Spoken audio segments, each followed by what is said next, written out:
War is not won by courage. War is not won by brilliant strategy or even overwhelming firepower. Sometimes, war is decided by something far more fragile, something that evaporates, leaks, spills, or simply runs out. In the winter of 1944, as snow buried the forests of the Ardennes, tanks and men and entire divisions clashed in one of the last great offensives of the Second World War, and the fate of Hitler's final gamble did not depend on steel or bullets or genius, it depended on fuel. Gasoline, liquid power. Without it, a tank is not a weapon, it is a coffin. Without it, an army is not a force, it is prey. The German High Command called it Operation Watch on the Rhine. Hitler had another name for it, the last roll of the dice. His plan was daring. Burst through the Allied front, drive across Belgium, seize the port of Antwerp, and fracture the alliance between America and Britain. A victory here could prolong the war, perhaps even force negotiations, but every general sitting at that planning table knew the truth. Germany did not have enough fuel to make this dream a reality. Their once mighty war machine, the Panzer divisions that had crushed Poland, France, and much of the Soviet Union were now starved. The Third Reich was bleeding gasoline, measured not in barrels, but in hours. Yet Hitler demanded what the laws of physics refused to give. The offensive began under cover of dense winter fog. American soldiers in the Ardennes were exhausted, scattered, and unsuspecting. The Germans struck with shocking force, armoured columns smashing through the forest roads, infantry slipping through fog-choked ridges, artillery shaking the snow from the evergreens. For a moment, it looked like 1940 again. Speed, shock, momentum. The world held its breath. But every kilometre forward cost fuel, fuel that Germany did not have. Tank commanders stared at their gauges more than their maps. Drivers coasted downhill with engines, shut off just to save a few precious drops. Some units siphoned fuel from abandoned cars, from trucks, from wrecks, still smouldering with the bodies of their crews. Others prayed for luck. Every litre mattered. Every litre was life. And then came the order that revealed how desperate Germany had become. Capture the American fuel dumps. Do not destroy them. Seize them. Steal them. Elite Panzer units, men who once shattered continents, were now hunting fuel like starving animals. German soldiers began attaching handwritten signs to the front of captured American trucks. Signs that read only one word: gasoline. They drove in disguise, hoping American troops would mistake them for friendly supply convoys. But even stolen fuel was not enough. Engines roared. Engines sputtered. Engines died. A tank that runs out of ammunition can still retreat. A tank that runs out of fuel becomes a monument to failure. Some panzer crews abandoned their tanks intact, smashing vital parts with sledgehammers before fleeing on foot. Others stayed until the last drop, waiting in silence inside steel coffins as the frost formed on the interior walls. Fuel trucks never arrived. The dream of breaking the Allied line dissolved on the roadside. The Battle of the Bulge did not fail because the Germans lacked courage. It failed because their tanks ran dry. And in that moment, the myth of Nazi invincibility collapsed. Men can lie. Propaganda can deceive. Speeches can inspire. But fuel gauges do not negotiate. Tonight, we return to that frozen forest. To the crossroads where tanks waited for a fuel convoy that never came. To the desperate German officers arguing over maps stained with diesel and coffee. To the last gamble of a regime that believed willpower could replace reality. This is the entire history of the fuel crisis at the Bulge, the moment when an army with steel and fire was defeated by a single empty tank. Before we begin, take a moment and check in with yourself. Where are you right now? Lying under blankets in the dark, letting your eyes get heavy, or sitting somewhere quiet, using this story to escape whatever the day demanded of you? And what time is it where you are? Late night, early morning, or that strange hour when the world feels paused between days? I like imagining these stories reaching someone far away, landing softly in a moment they needed quiet. And if these slow, cinematic journeys into history help you unwind, focus, or drift towards sleep, consider subscribing. It tells me that deep storytelling still matters, and it keeps me inspired to bring you the next chapter. December 10th, 1944. Inside a converted Parisian hotel now serving as Supreme Headquarters Allied Expeditionary Force, 3 intelligence officers hunched over a map of the German border. Lieutenant Colonel Benjamin Dixon pointed to reconnaissance reports showing unusual rail activity near the Eifel region. 17 freight trains had been spotted moving west in the past 72 hours. His colleagues shook their heads. The Germans barely had fuel to defend their positions, let alone launch an attack. They filed the report under unlikely threats and moved on to more pressing matters. In 3 days, that decision would haunt them forever. The intelligence officers weren't guessing blindly. Every calculation they made seemed entirely rational. Allied bombing campaigns had systematically destroyed Germany's synthetic fuel plants throughout 1944. Production had collapsed from 316,000 tonnes per month in April to just 17,000 tonnes by September, a catastrophic 94% reduction. The Germans were scraping the bottom of every barrel, rationing fuel so severely that panzer divisions often couldn't train. SHA-F analysts had reviewed captured documents showing German fuel reserves at critically low levels. The conclusion seemed mathematically certain: Germany lacked the logistical capacity for major offensive operations. It was this certainty, this absolute faith in their numbers, that created the conditions for one of World War II's greatest surprises. But numbers on paper tell only part of the story. While Allied intelligence officers dismissed the possibility of a German offensive, something extraordinary was happening across the border. In camouflaged railway sidings and forest depots, the Wehrmacht was assembling the largest armoured force they'd mustered since the Normandy invasion. 1,400 tanks and assault guns, 2,500 artillery pieces, 190,000 men. They were preparing for Operation Herbstnebel, Autumn Fog, though Hitler insisted on calling it Wacht am Rhein, Watch on the Rhine. The deception extended even to the operation's name. Everything about this offensive was a gamble built on impossible mathematics. The Germans knew they had perhaps 4.5 million gallons of fuel. Their own planners calculated they needed 17 million to reach their objective, the port of Antwerp. So how were they about to launch this attack? The answer lay not in the fuel they had, but in the fuel they planned to capture. 250 miles from SHA-F headquarters, another set of officers gathered around very different maps. British XXX Corps maintained massive fuel depots throughout Belgium, positioned to supply the continued Allied advance into Germany. Near the Spa town of Spa, quartermaster units guarded the largest concentration, 2.5 million gallons of gasoline, diesel, and aviation fuel. At Stavelot, another 124,000 gallons sat in jerrycans and drums. Malmedy held over 200,000 gallons. These depots operated with skeleton security details, considered safely behind the lines. After all, the Germans had no fuel to attack. Some depots employed fewer than 30 guards to watch over enough fuel to power an entire armoured corps for weeks. The British logistics officers worried more about pilferage from their own troops than German raids. They positioned their dumps for convenience of access to forward units, not for security against attack. Nobody imagined that German intelligence officers possessed detailed photographs of every major fuel depot location, carefully compiled over months of Luftwaffe reconnaissance missions. December 14th, 1944. Captain John Conlon stood in the cold morning air at the Stavelot depot, watching another convoy of supply trucks roll in. His small guard detachment had processed 16,000 gallons just that morning. The fuel sat in neat rows of jerrycans, easily accessible for rapid distribution. Conlon noted in his log that security remained light, all quiet on the Western Front.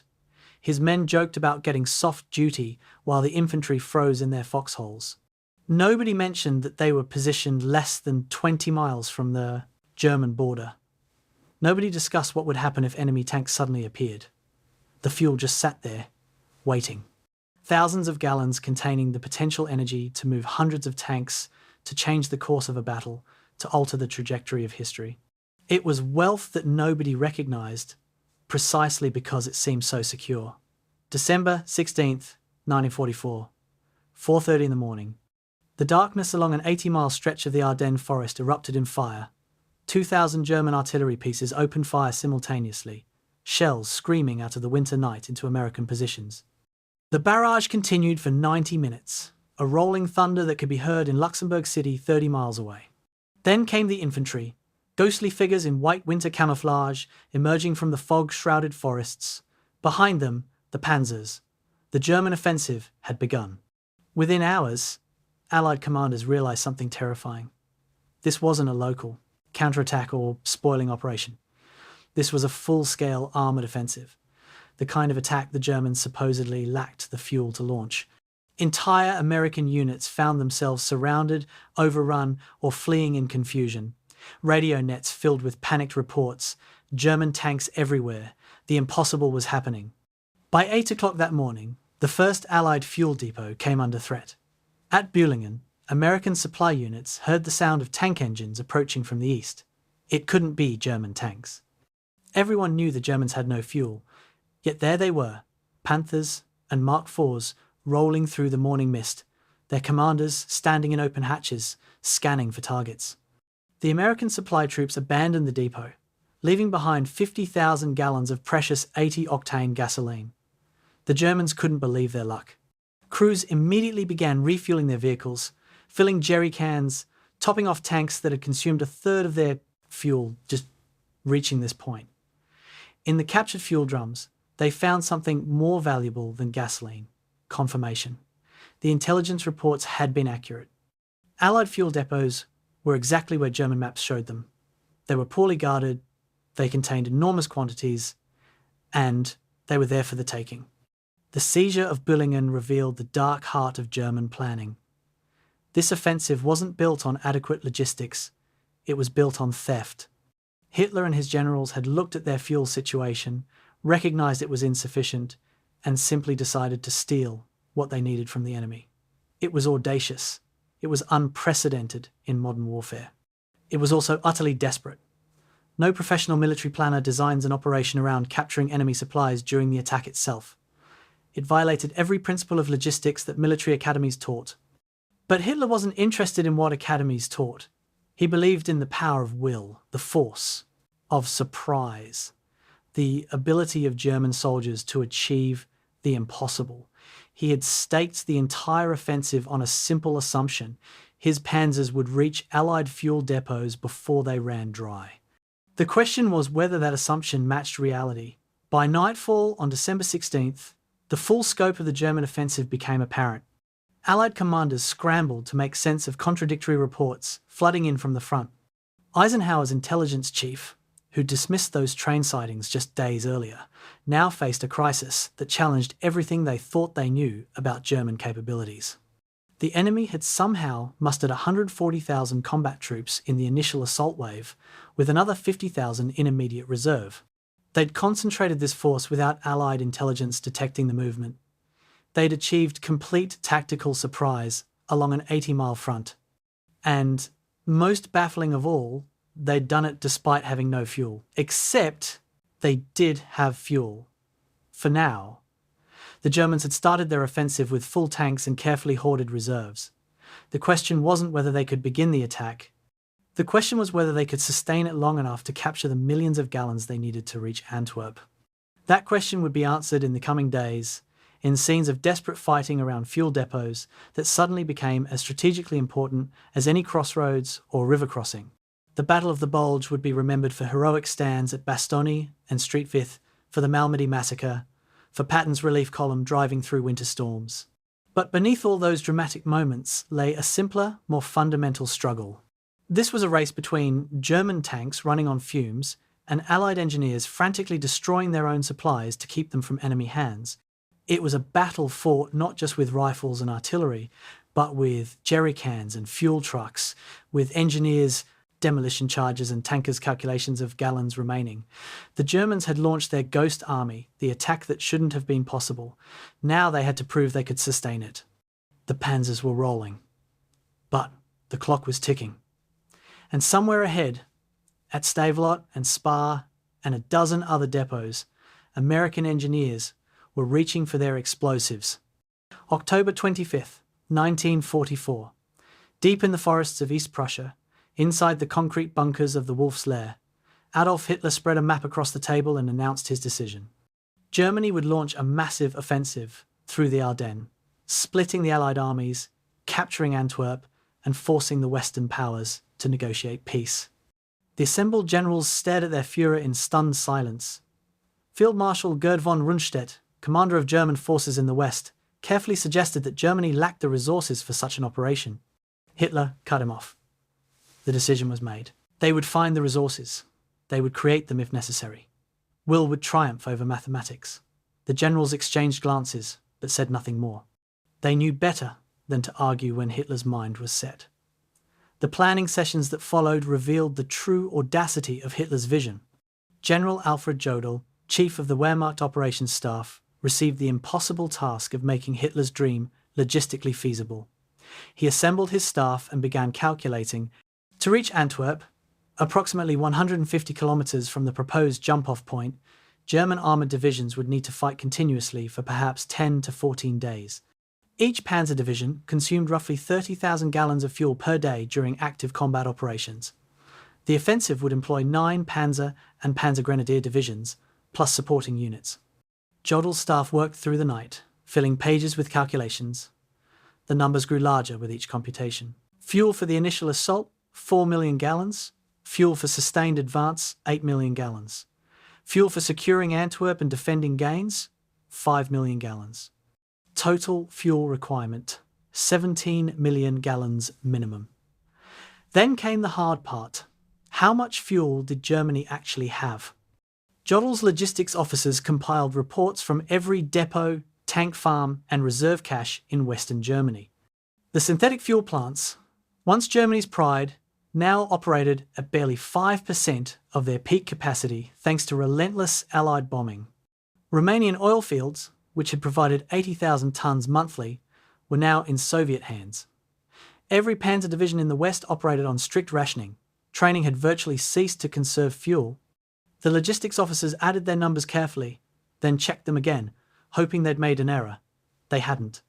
Germany could allocate approximately 4.5 million gallons to the offensive. Perhaps another 500,000 gallons might be scraped together from reserves. 5 million gallons total, for an operation requiring 17 million. The mathematics didn't work. They carried their findings to Jodl, who carried them to Hitler. November 3rd, 1944. The conference room fell silent as Jodl presented the fuel calculations. Hitler listened, his face expressionless. When Jodl finished, the Führer stood and walked to the map. He placed his finger on the Belgian towns of Stavelot, Spa and High. Here, he said, are Allied fuel depots containing millions of gallons. We will capture them. Jodl started to object that operations couldn't be planned around capturing enemy supplies. Hitler interrupted. The Americans were soft, undisciplined, prone to panic. Their supply troops would flee, abandoning their depots intact. German commanders would be ordered to seize fuel stocks as a primary objective, equal in importance to destroying enemy formations. It wasn't ideal, Hitler admitted, but Germany no longer lived in ideal circumstances. They would begin with 5 million gallons and capture 12 million more from the Americans. The mathematics would work because he willed them to work. The generals left that meeting carrying orders that violated every principle of military logistics. Field Marshal Walter Model, who would command the offensive, privately told his staff that Hitler had designed an operation where success depended on enemy incompetence. If American supply troops had time to destroy their fuel depots, if Allied commanders recognized the threat quickly enough, if engineers reached the dumps before German tanks, the entire offensive would grind to a halt somewhere in the Belgian forests. Model wasn't optimistic. But he was also a German general in late 1944, which meant he followed orders regardless of his personal assessment. He directed his staff to begin detailed planning, emphasizing fuel capture as a critical objective. Intelligence officers were tasked with identifying every Allied fuel depot within 50 kilometers of the planned advance routes. Specific Kampfgruppen would be assigned fuel depot seizure as their primary mission. The fuel situation grew more desperate even as planning continued. Allied bombers had discovered Germany's synthetic fuel plants months earlier and attacked them with scientific precision. The Luna plant, once producing 35,000 tons of fuel monthly, now yielded barely 3,000 tons. The Politz facility sat in ruins.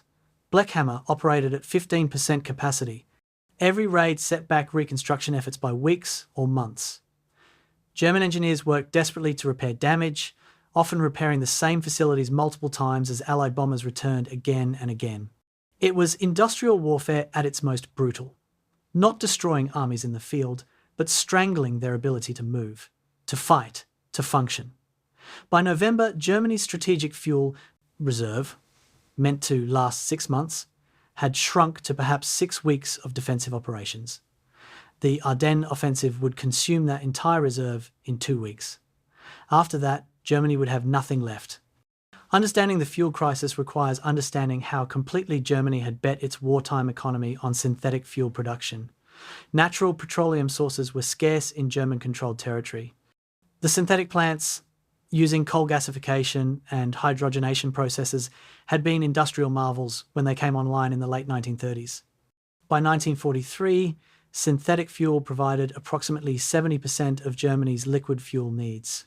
The plants represented massive investments, complex facilities employing thousands of workers, requiring specific catalysts and precise temperature control.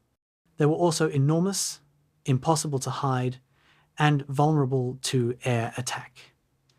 When Allied planners finally prioritized oil targets in May 1944, they targeted Germany's economic jugular. Every ton of synthetic fuel not produced meant German tanks that couldn't move, trucks that couldn't deliver supplies, aircraft that couldn't fly. The fuel crisis preceded the Ardennes offensive by months. The offensive was, in many ways, a response to that crisis, a desperate gamble to capture resources Germany could no longer produce. December 12, 1944. 4 days before the offensive began, Jodl's staff conducted a final inventory. The news was worse than expected. Promised fuel allocations hadn't arrived. Rail transport, hampered by Allied air attacks, had delivered only 15 of the 50 planned fuel trains. The 9 Panzer divisions preparing to attack had received, on average, 60% of their required fuel allocation.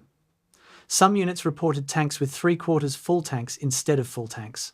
The fuel shortage affected planning immediately. 6th Panzer Army Commander Sepp Dietrich told his officers they needed to reach the Meuse River within 48 hours. Not for operational reasons, but because they'd run out of fuel otherwise. The offensive's entire timeline compressed under fuel pressure. There was no time for careful preparation, systematic reduction of strong points, or deliberate advance. German forces had to attack fast, break through fast, advance fast, and capture Allied fuel fast. Speed wasn't tactical preference, it was logistical necessity. The operational orders distributed to German commanders in mid-December included something unprecedented: specific objectives defined by fuel depot locations rather than terrain or enemy formations. Kampfgruppe Peyer of the 1st SS Panzer Division received orders to advance rapidly toward the Meuse River bridges, but his map marked Allied fuel depots with special symbols and notations. Rapid capture, essential. Priority objective. Expected capacity, 200,000 gallons. The fuel depots weren't secondary targets or bonus objectives. They were the primary targets. More important than crossroads, more critical than river crossings, German tank commanders would be advancing with one eye on their fuel gauges and one on their intelligence maps, racing against their own consumption to reach the next depot before their tanks ran dry. It was mechanized warfare turned into a desperate scavenger hunt. The impossible mathematics of Hitler's offensive created a grotesque paradox. To have any chance of success, German forces needed to advance rapidly and aggressively, fighting constantly to maintain momentum. But aggressive combat operations consumed fuel at catastrophic rates. A Panther tank travelling cross-country burned nearly 500 litres per 100 kilometres. A Tiger II consumed even more, perhaps 700 litres per 100 kilometres under combat conditions. Factor in idling time, manoeuvring in combat, and the power required to turn those massive turrets, and a Panzer division could burn through 30,000 gallons in a single day of heavy fighting. The faster German forces advanced, the sooner they'd run out of fuel. But if they advanced slowly, conserving fuel, they'd give Allied forces time to reinforce, to prepare defences, and most critically, to destroy the fuel depots Germany needed to capture. There was no solution to this paradox. Hitler had created an operation where success and failure both led to the same outcome. Immobilized panzers stranded in Belgian forests, crews staring at empty fuel gauges, the offensive grinding to a halt. The only question was how far they'd get before the mathematics caught up with them. December 16th, 1944, 5 o'clock in the morning. Inside a Panther tank of the 12th SS Panzer Division, Hitler Youth, Unterscharführer Klaus Mering checked his fuel gauge by flashlight. The needle sat firmly on vol, full. He'd been a tank driver since Normandy, and he couldn't remember the last time he'd seen that gauge read completely full. For months, they'd operated on partial tanks, carefully rationed fuel, constant anxiety about running dry. Not today. Today, every tank in the division had full fuel tanks. Every auxiliary can was filled. They'd been issued iron rations of fuel, emergency supplies to be used only under direct orders. Mering allowed himself a moment of hope. Maybe the officers weren't lying. Maybe this offensive really would change everything. Maybe Germany still had the resources to win. He didn't know that the fuel in his tank represented the last of Germany's strategic reserve, or that his division's allocation had consumed fuel meant to last the Wehrmacht 6 weeks. He just knew his gauge read full, and for a tanker in late 1944, that was enough. The assault began at 5:30 with an artillery barrage that shook ice from the trees. Mering's Panther lurched forward as dawn broke grey and cold over the Ardennes. The plan was simple: breakthrough. The American lines exploit the gap, race for the Meuse River bridges. Speed was everything. Their company commander had been explicit: we advance without stopping, bypass strong points.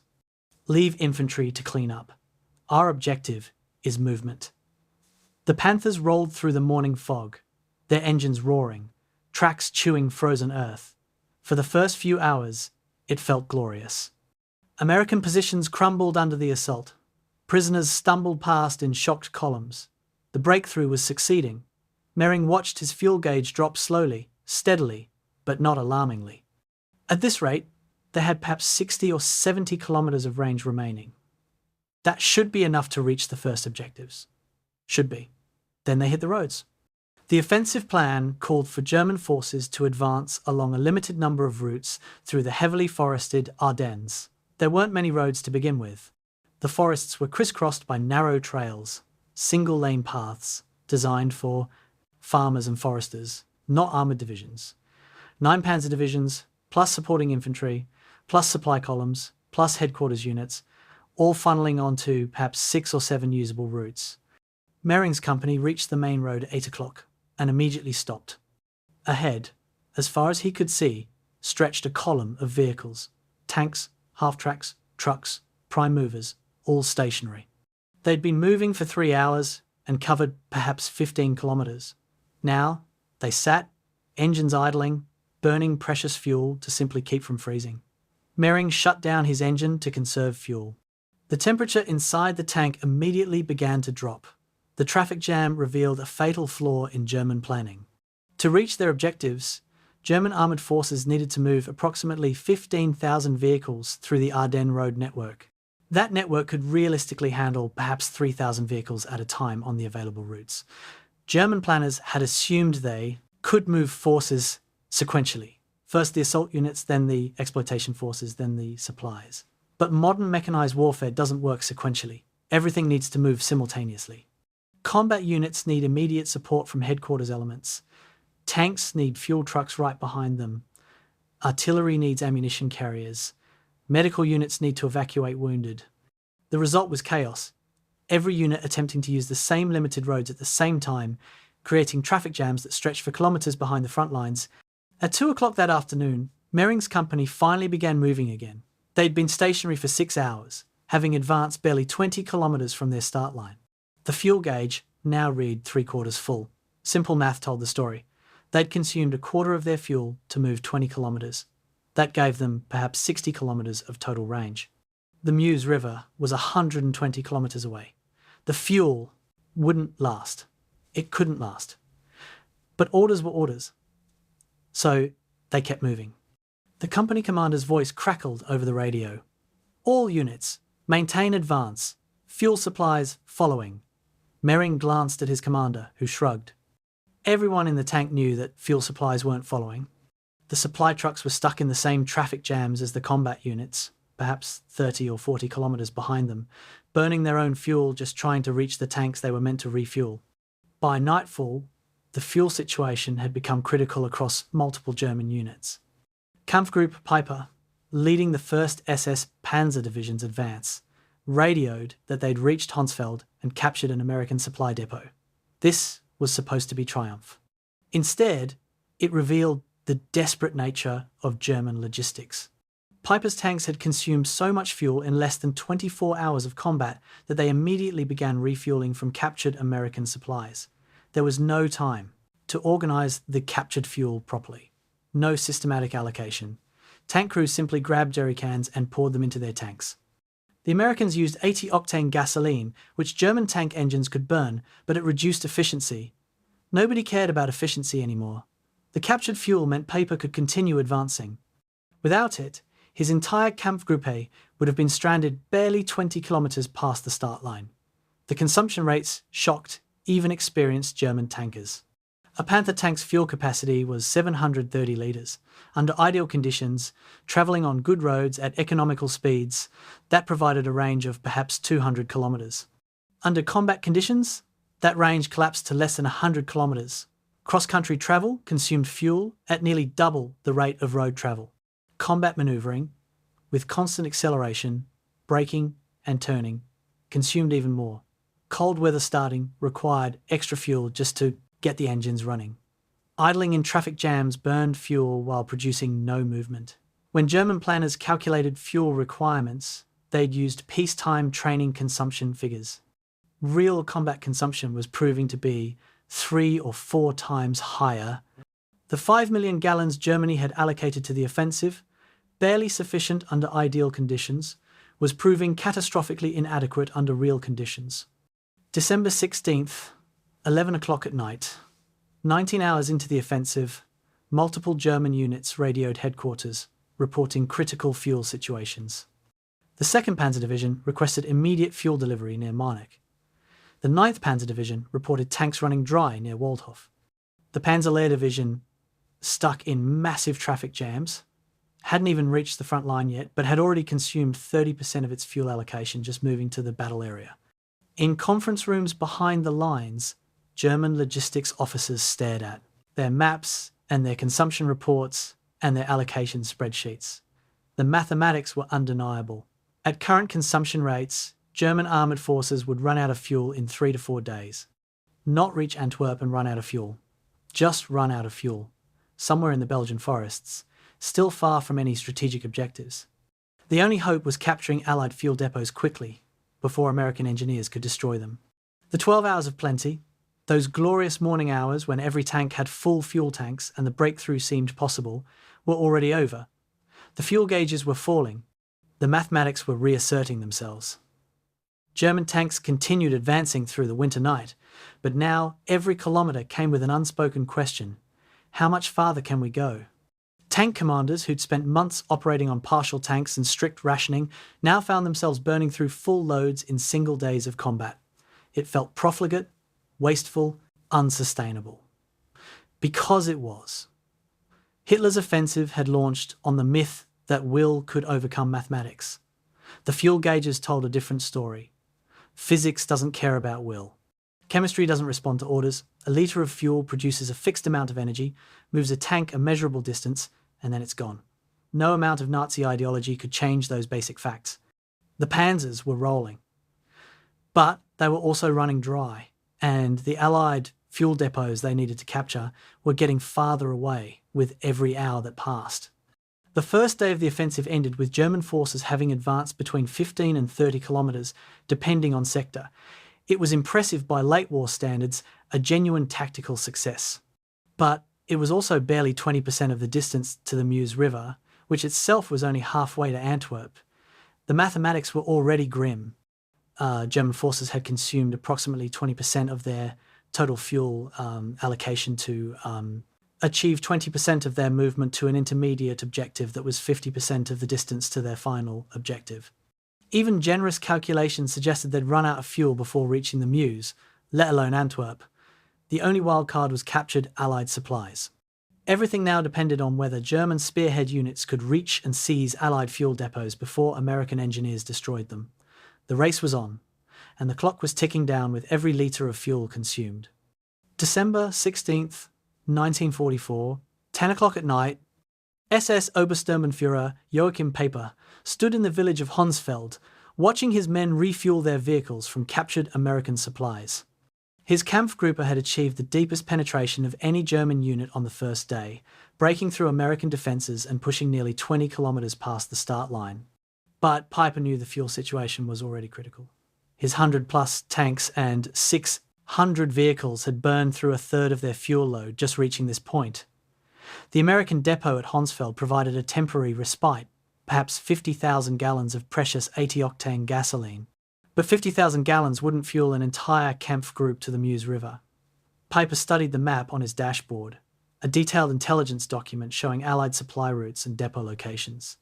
There, marked clearly, Stavelot, estimated 124,000 gallons. Spa, estimated 2.5 million gallons. The numbers were almost absurd.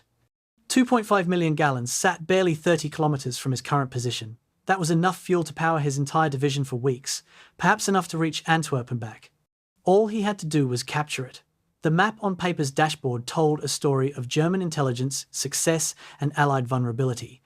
The document had been compiled from months of Luftwaffe reconnaissance flights, interrogations of captured prisoners, and analysis of Allied radio traffic. Each depot location was marked with specific details: estimated capacity, type of fuel stored, guard, strength, accessibility from various routes. Some notations were extraordinarily specific. Stavelot, 124,000 gallons, approximately 80% gasoline, 20% diesel, stored in jerry cans and 50-gallon drums. Guard estimated at platoon strength, located 800 metres west of town centre. This wasn't guesswork. This was precise intelligence, the kind that wins battles and changes operations. Paper had studied this map during the planning phase, memorising depot locations relative to his projected advance route. The entire path of his Kampfgruppe had been plotted to pass near or through major Allied fuel concentrations. This wasn't just a military operation. It was a fuel-hunting expedition disguised as an armoured advance. December 17th, 5 o'clock in the morning, Piper's lead tanks rolled into Büllingen as dawn broke over the frozen landscape. The town housed an American supply depot, though not one marked on Piper's intelligence map. His men discovered it almost by accident, row upon row of jerry cans, nearly 50,000 gallons of fuel abandoned by American supply troops who'd fled at the sound of approaching German tanks. Paper ordered an immediate halt. Every tank would refuel completely, every vehicle would fill its tanks, and every spare can. This wasn't tactical procedure. This was survival. Piper's men worked frantically, pouring American gasoline into German tanks while listening for sounds of counterattack. The refueling operation consumed 90 minutes. 90 minutes of stationary exposure that violated every principle of the rapid advance Piper had been ordered to execute. But without fuel, there would be no advance at all. The captured American supplies bought him perhaps another 50 kilometres of range. And somewhere ahead, barely 30 kilometres now, sat the massive depot at Spa. The Allied fuel depot system represented the triumph of American industrial logistics. The United States had shipped millions of gallons of fuel across the Atlantic, landed it on Normandy beaches, transported it across France, and positioned it throughout Belgium to support the planned invasion of Germany. The system was magnificent in its scale and efficiency.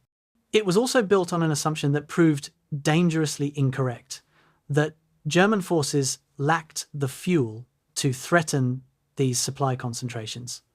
American logistics officers positioned fuel depots for convenience of distribution, not security against attack. Spa's enormous fuel dump sat barely 15 kilometres behind what had been considered a quiet sector of the front. It was guarded by a single company of soldiers, many of whom were on administrative duty or recovering from minor wounds. The fuel sat in above-ground tanks and jerry cans, easily accessible, quickly distributable, and completely undefended against armoured assault. German intelligence had identified this vulnerability. Now Piper was exploiting it. 8 o'clock that morning, December 17th. A Belgian civilian named Louis Thibault watched Paper's tanks rolling west through the morning fog. Thibault worked for the resistance, passing information to Allied forces when possible. He recognized German markings on the vehicles, counted approximately 100 tanks and many more half-tracks and trucks. The column was moving fast, bypassing American strongpoints, focused entirely on westward movement. Thibault calculated their route and realized with horror where they were heading, directly toward Stavelot, directly toward the massive fuel depot outside town. He found a working telephone and called the American depot headquarters. A board supply sergeant answered. Thibault, speaking broken English, tried to explain that German tanks were coming, perhaps an hour away, maybe less. The sergeant thanked him and hung up. American intelligence had reported no German armor in the sector. The call was likely a prank or a confused civilian mistaking American vehicles for German ones. The sergeant returned to his paperwork. The fuel sat unguarded, 12:30 in the afternoon. Piper's lead tanks reached high ground overlooking Stavelot. Through binoculars, German tank commanders could see the fuel depot clearly. Hundreds of barrels, multiple storage tanks, American supply trucks moving casually around the facility. It was less than a kilometre away. 124,000 gallons, enough to fuel Paper's entire force to the Meuse and possibly beyond.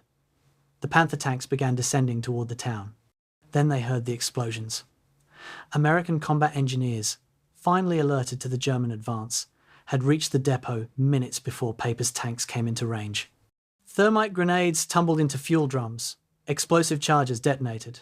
Storage tanks. A massive fireball rose into the winter sky. Black smoke boiling upward, in a column visible for miles. Piper stood in his command vehicle, watching 124,000 gallons burning. His fuel officer calculated quickly. They'd consumed approximately 40,000 gallons reaching this point. The captured supplies at Honsfeld and Büllingen had provided perhaps 70,000 gallons. Net gain, 30,000 gallons. That was enough fuel for perhaps another day of combat operations, possibly 2 days if they were careful. Not enough to reach the Meuse, certainly not enough to reach Antwerp.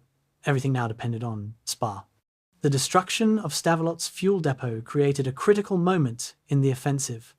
Piper's Kampfgruppe represented the deepest German penetration, the sharpest spear point of the entire attack. If any German force would reach the Meuse, it would be Piper's. But his advance had become a race against fuel depletion. Every kilometre consumed precious fuel. Every delay, every fight, every traffic jam burned gasoline that couldn't be replaced. Piper knew he needed to reach Spa before American engineers reached their demolitions. The race was now explicit. German tanks rushing west, American engineers rushing east with explosives. Whoever got to Spa first would determine whether Piper's advance continued or died. The intelligence that guided Piper's advance came from a sophisticated German reconnaissance effort that had been running for months. Luftwaffe photo reconnaissance aircraft, flying at high altitude to avoid Allied fighters, had systematically photographed Allied rear areas throughout November and early December. Photo interpreters identified fuel depots by analysing vehicle traffic patterns, barrel stacking configurations, and perimeter security. They'd even estimated depot capacities by counting visible drums and calculating probable storage in covered areas. The Abwehr, German military intelligence, had paid Belgian informants for information on American supply movements. Every piece of data fed into the comprehensive intelligence file that resulted in Piper's dashboard map. It was intelligence work at its finest, systematic collection and analysis that gave German forces critical targeting information. But intelligence could only identify targets. It couldn't guarantee German forces would reach them in time, or that American engineers wouldn't destroy them first. December 17th, 4 o'clock in the afternoon. Piper called his officers together in a farmhouse near Stavelot. The map spread across the table showed their situation clearly. They'd advanced approximately 30 kilometres in 36 hours, an impressive pace, but they'd consumed roughly half their fuel doing it. The captured American supplies had extended their range, but not enough. Spa remained 8 kilometres away, sitting beyond the destroyed bridge at Trois-Ponts. Without that bridge, reaching Spa meant a long detour that would consume even more fuel. Piper's fuel officer, SS Hauptsturmführer Arndt Fischer, provided the grim calculation. At current consumption rates, We have fuel for perhaps 40 more kilometers of combat operations. After that, we'll be immobile. 40 kilometers. The Meuse River was 70 kilometers away. Antwerp was 130 kilometers beyond that. The mathematics were undeniable. Without capturing more Allied fuel, Piper's advance would end somewhere in the Belgian countryside, his tanks stranded and helpless, regardless of tactical victories achieved. Piper made his decision. They would turn north toward La Gleize, searching for an alternate bridge across the Amblève River. Speed remained essential.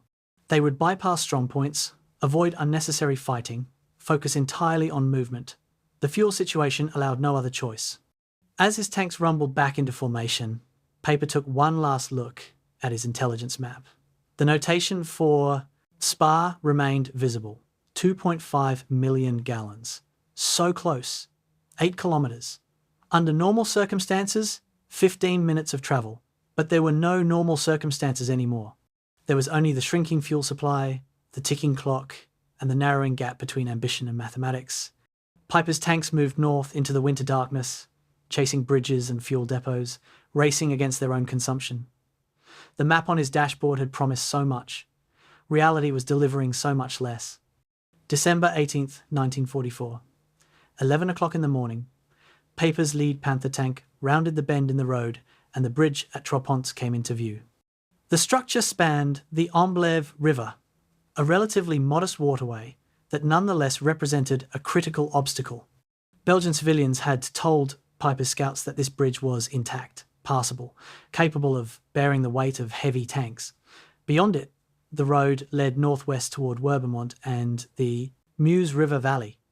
More importantly, beyond it lay alternate routes that could eventually lead to Spa and its 2.5 million gallons of fuel. Piper stood in his command half-track, studying the bridge through binoculars. It appeared undamaged. American engineers hadn't reached it yet. For a moment, he allowed himself to hope. Then he saw movement at the far end of the bridge. American soldiers running, setting charges. The bridge erupted in a massive explosion, the center span lifting into the air in a cloud of dust and debris before collapsing into the river below. Piper watched the dust settle, watched his route to Spa disappear into the water. The fuel gauge on every vehicle in his Kampfgruppe dropped a little lower. The destruction of Trois-Ponts Bridge was the work of Company C, 51st Engineer Combat Battalion under Captain Sam Scheers. Scheers had received fragmentary intelligence about German armour advancing in his sector. Standard doctrine called for defending bridges until ordered to demolish them. But Scheers made a command decision based on incomplete information and his own tactical judgment. If German tanks were coming, and if his small engineer detachment couldn't stop them, then the bridge needed to be destroyed before those tanks reached it. His men worked frantically, placing demolition charges on the bridge supports while listening for the sound of approaching armour. They finished with minutes to spare. As the first German tank came into view, Scheers pressed the detonator. The bridge disappeared. So did Piper's most direct route to both Spa and the Meuse River. It was a moment of extraordinary consequence delivered by a captain making a field decision with minimal information. One bridge, one decision. The entire German offensive spear point redirected. Piper immediately consulted his maps. Without Trois-Ponts, he needed to find another crossing. The nearest intact bridge was at Chenot, several kilometers north. That route would take him through La Gleize and Staumont, away from Spa but potentially toward the Meuse. The detour would consume precious fuel, perhaps 15 or 20 kilometers of extra travel. His fuel officer calculated quickly. They had perhaps 60 kilometers of range remaining at combat consumption rates. The detour consumed a third of that remaining range, but there was no choice. Stationary tanks were worthless tanks. Piper ordered his column to turn north. As his vehicles churned up the narrow road toward La Gleize, he took one more look at his map. Spa was 8 kilometers away on the other side of that destroyed bridge. 8 kilometers. 20 minutes of travel under normal circumstances. It might as well have been 800 kilometers. Without bridges, rivers became uncrossable barriers. Without fuel, even short detours became impossible journeys. The destruction of bridges represented one of the most effective Allied responses to the German offensive. Combat. Engineers had prepared demolition charges on key bridges throughout the region, standard defensive procedure in case of attack. When the offensive began, these engineers executed their demolitions with remarkable efficiency despite chaotic battlefield conditions. Between December 16th and December 20th, American engineers destroyed 14 major bridges and numerous smaller ones in the paths of German advance. Each destroyed bridge forced German columns to detour, to search for alternate crossings, to consume extra fuel, finding new routes. The cumulative effect was devastating. German forces found themselves channeled onto fewer and fewer roads, creating even worse traffic jams, burning even more fuel. Panzer divisions designed for rapid exploitation found themselves crawling through Belgian villages on narrow streets, searching for bridges that remained intact. The bridge at Trois-Ponts held special significance because of its location relative to Spa. The fuel depot at Spa represented the single largest concentration of Allied fuel within potential German reach, 2.5 million gallons, enough to fuel the entire German offensive several times over. Capturing Spa would have transformed the German logistical situation from desperate to comfortable. Peiper knew this. His intelligence map marked Spa with special emphasis. The destroyed bridge at Trois-Ponts didn't just redirect his advance. It cut him off from the one fuel source large enough to solve his supply problems completely. Every subsequent decision Peiper made flowed from that single demolished bridge. Every subsequent fuel shortage, every abandoned vehicle, every desperate gamble traced back to those explosives detonating at 11:07 on the morning of December 18th. 2 o'clock that afternoon. Peiper's column approached Gleize, a small Belgian town perched on high ground with commanding views of the surrounding valleys. American resistance stiffened. The roads narrowed. Traffic slowed to a crawl. Peiper's tanks began running dangerously low on fuel. He ordered his fuel officer to conduct an immediate inventory. The report was grim. Approximately 15 to 20,000 gallons remained across the entire Kampfgruppe. 100 tanks, 600 vehicles, 20,000 gallons. Simple division gave each vehicle roughly 30 gallons. A Panther tank held 193 gallons at full capacity. They were running on fumes. Peiper made another critical decision. Concentrate the remaining fuel into the lead tanks. Siphon fuel from rear echelon vehicles, from trucks, from half-tracks. Give the combat tanks enough fuel to continue advancing while the support vehicles waited for resupply. It was triage, sacrificing mobility of some units to preserve mobility of others. The fuel siphoning operation revealed the desperate state of German logistics. Tank crews used hand pumps and rubber hoses to transfer fuel from vehicle to vehicle. The process was slow, inefficient, dangerous. Gasoline spilled on frozen ground.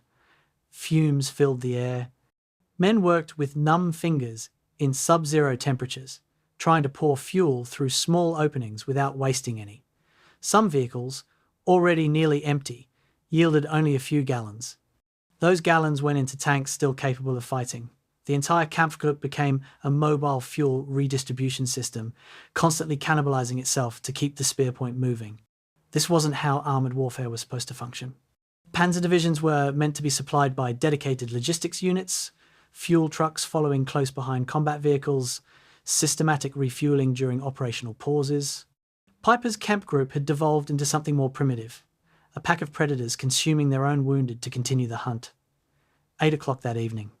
Peiper established his headquarters in Gleize and assessed his situation.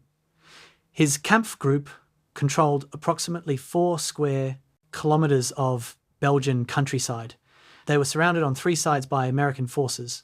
Their supply line back to German territory was cut. They had no fuel deliveries coming. The radio brought increasingly desperate requests from subordinate units. Need fuel immediately. Tanks immobile. Request resupply. Cannot continue without fuel. Peiper's operations officer suggested they might be overextended, that perhaps they should consolidate and wait for the rest of the division to catch up. Peiper rejected the suggestion. Consolidating meant stopping. Stopping meant allowing American engineers more time to destroy remaining fuel depots and bridges. The only hope was continued advance, reaching either Allied fuel stocks or the Meuse River before complete fuel exhaustion. But looking at his maps, calculating distances and consumption rates, Peiper must have known the mathematics were impossible.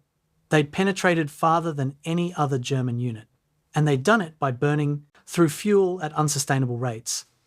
Now they were trapped, not by American firepower, but by their own fuel gauges, reading empty. The bridge at Trois-Ponts became a symbol of the entire German offensive's tragedy. Hitler had designed an operation where German forces would race westward, seizing bridges and fuel depots in a lightning advance to Antwerp. But bridges could be destroyed faster than German forces could capture them. And fuel depots, once lost to demolition, represented irreplaceable supply losses. Every bridge blown forced longer detours. Every fuel depot destroyed pushed Allied supplies farther from German reach. The cumulative effect was geometric, not arithmetic. Each failed objective made the next objective harder to reach, which made fuel consumption higher, which made the following objective even more difficult. The offensive was designed as a race, but it had become a death spiral. German forces consuming themselves in the effort to reach supplies they could never capture. December 18th ended with Piper's Kampf group stranded in La Gleize, surrounded, low on fuel, low on ammunition, low on hope. Behind them, the rest of the 1st SS Panzer Division struggled through traffic jams and American resistance, unable to reach their spearhead. Ahead lay the Meuse River, still 40 kilometres away. 40 kilometres, that might as well have been 400 given their fuel situation. And 8 kilometres to the south, invisible beyond destroyed bridges and American defensive lines, sat Spa and its 2.5 million gallons. Piper had come so close. The entire German offensive had come so close. But close doesn't matter in mechanized warfare. Either tanks have fuel or they don't. Either bridges stand or they're destroyed. Either supplies reach forward units or those units die. The mathematics don't care about courage or determination or tactical skill. Piper's tanks were running dry. The Panzers had reached their limit, and they'd done it not at the Meuse River, not at Antwerp, but in a small Belgian town most maps didn't even mark, stopped not by American tanks, but by destroyed bridges and empty fuel tanks.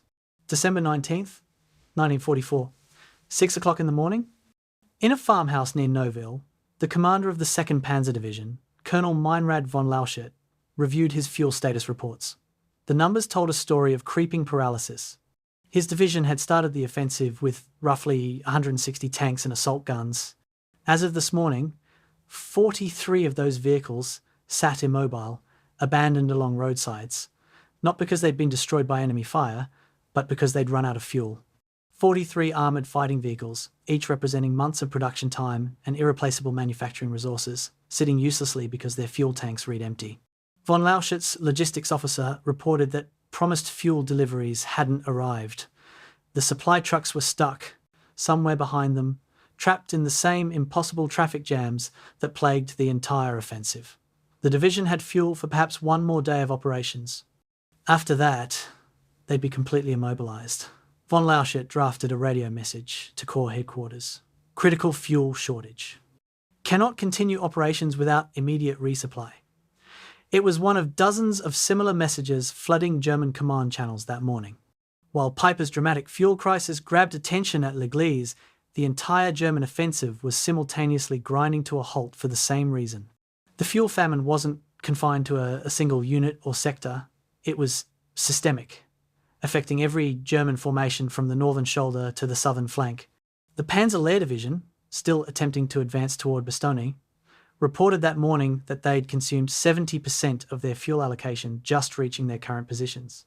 The 9th Panzer Division radioed that their lead elements had halted due to fuel shortages, unable to exploit gaps in American lines because their tanks couldn't move. The 116th Panzer Division sat immobile near Street, 5th, waiting for fuel that wasn't coming. Across the entire offensive front, an estimated 8 German Panzer divisions were reporting varying degrees of fuel crisis. The offensive was barely 72 hours old. German planners had allocated fuel for 14 days of operations. They were running dry in 3. The problem wasn't just that Germany lacked sufficient fuel for the offensive. The problem was that even the fuel Germany did have couldn't reach the units that needed it. German logistics operated on a system where supply trucks drew fuel from depots in rear areas and transported it forward to combat units. But those supply trucks used the same fuel they were transporting, and they travelled on the same congested roads as the combat units. A fuel truck attempting to reach the front consumed perhaps 30 gallons of diesel covering 50 kilometres through traffic jams. If that truck carried 500 gallons, it delivered only 470 gallons to the forward area. A 6% loss just in transport. Multiply that across hundreds of fuel trucks, dozens of supply runs, days of operations, and the losses became catastrophic. German logistics was consuming itself, burning fuel to deliver fuel, creating a system where supply vehicles competed with combat vehicles for the same scarce petroleum. December 19th saw the traffic situation reach new levels of chaos.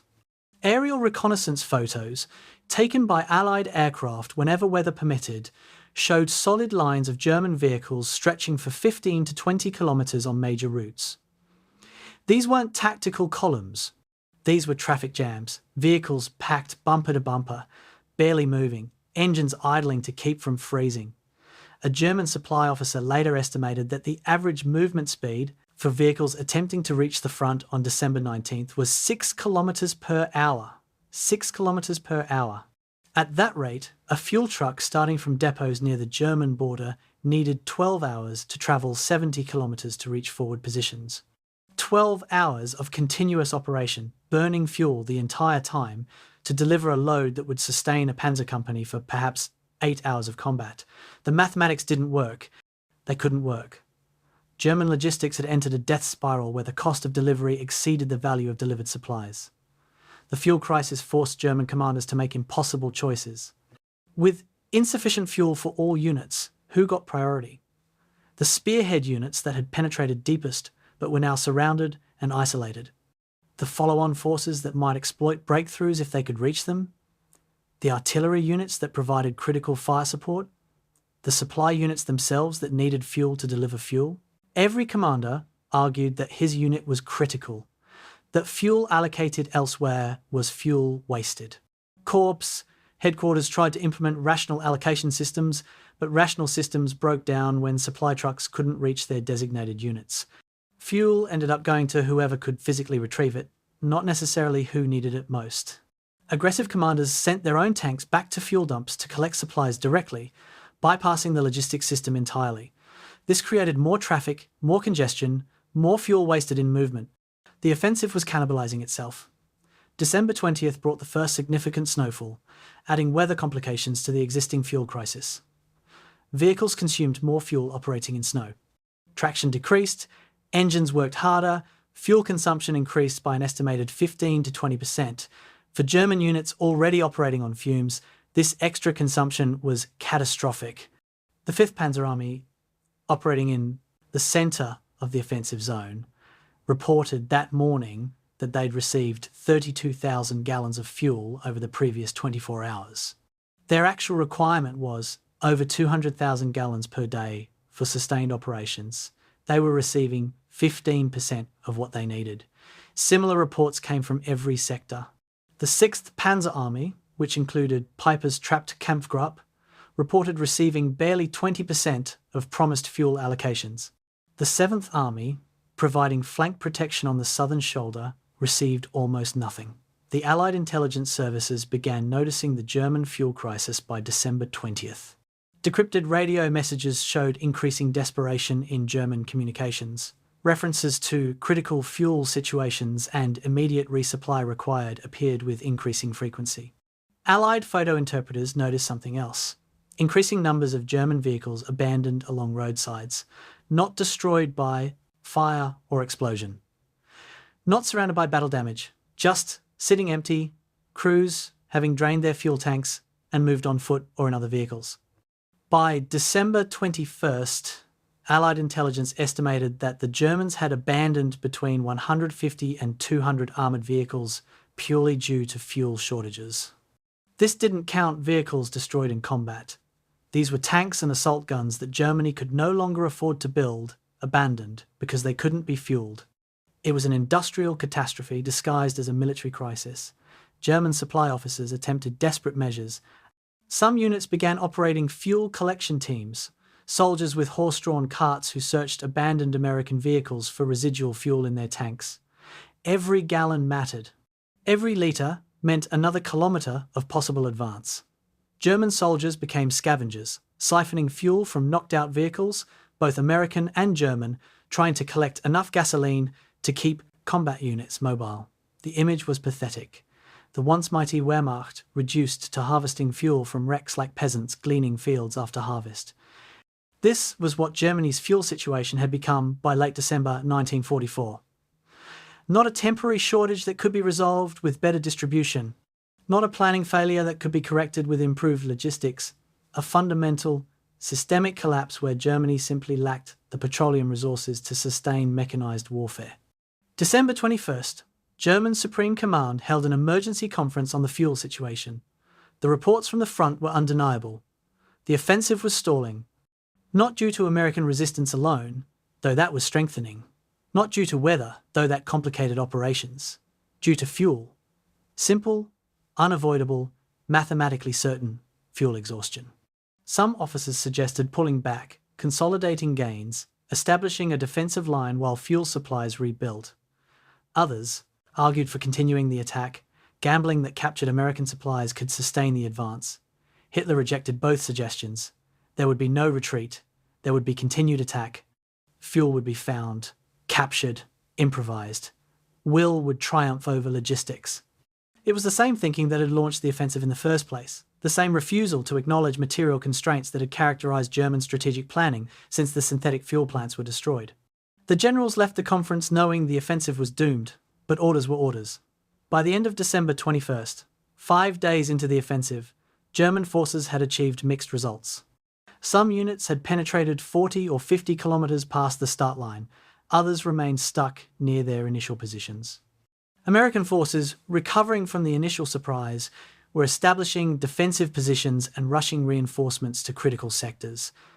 But the real story was happening at the most basic level, in individual tank crews staring at their fuel gauges, in supply officers trying to stretch inadequate allocations, in commanders radiating headquarters with increasingly desperate fuel requests. The offensive Hitler had promised would split the Allied armies and capture Antwerp was instead splitting apart at the seams, not from enemy pressure but from its own logistical impossibilities. The fuel famine was no longer coming.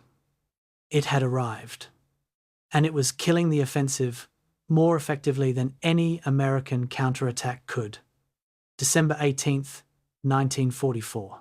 2 o'clock in the afternoon, an American reconnaissance pilot flying a photo mission over the Ardennes couldn't believe what he was seeing.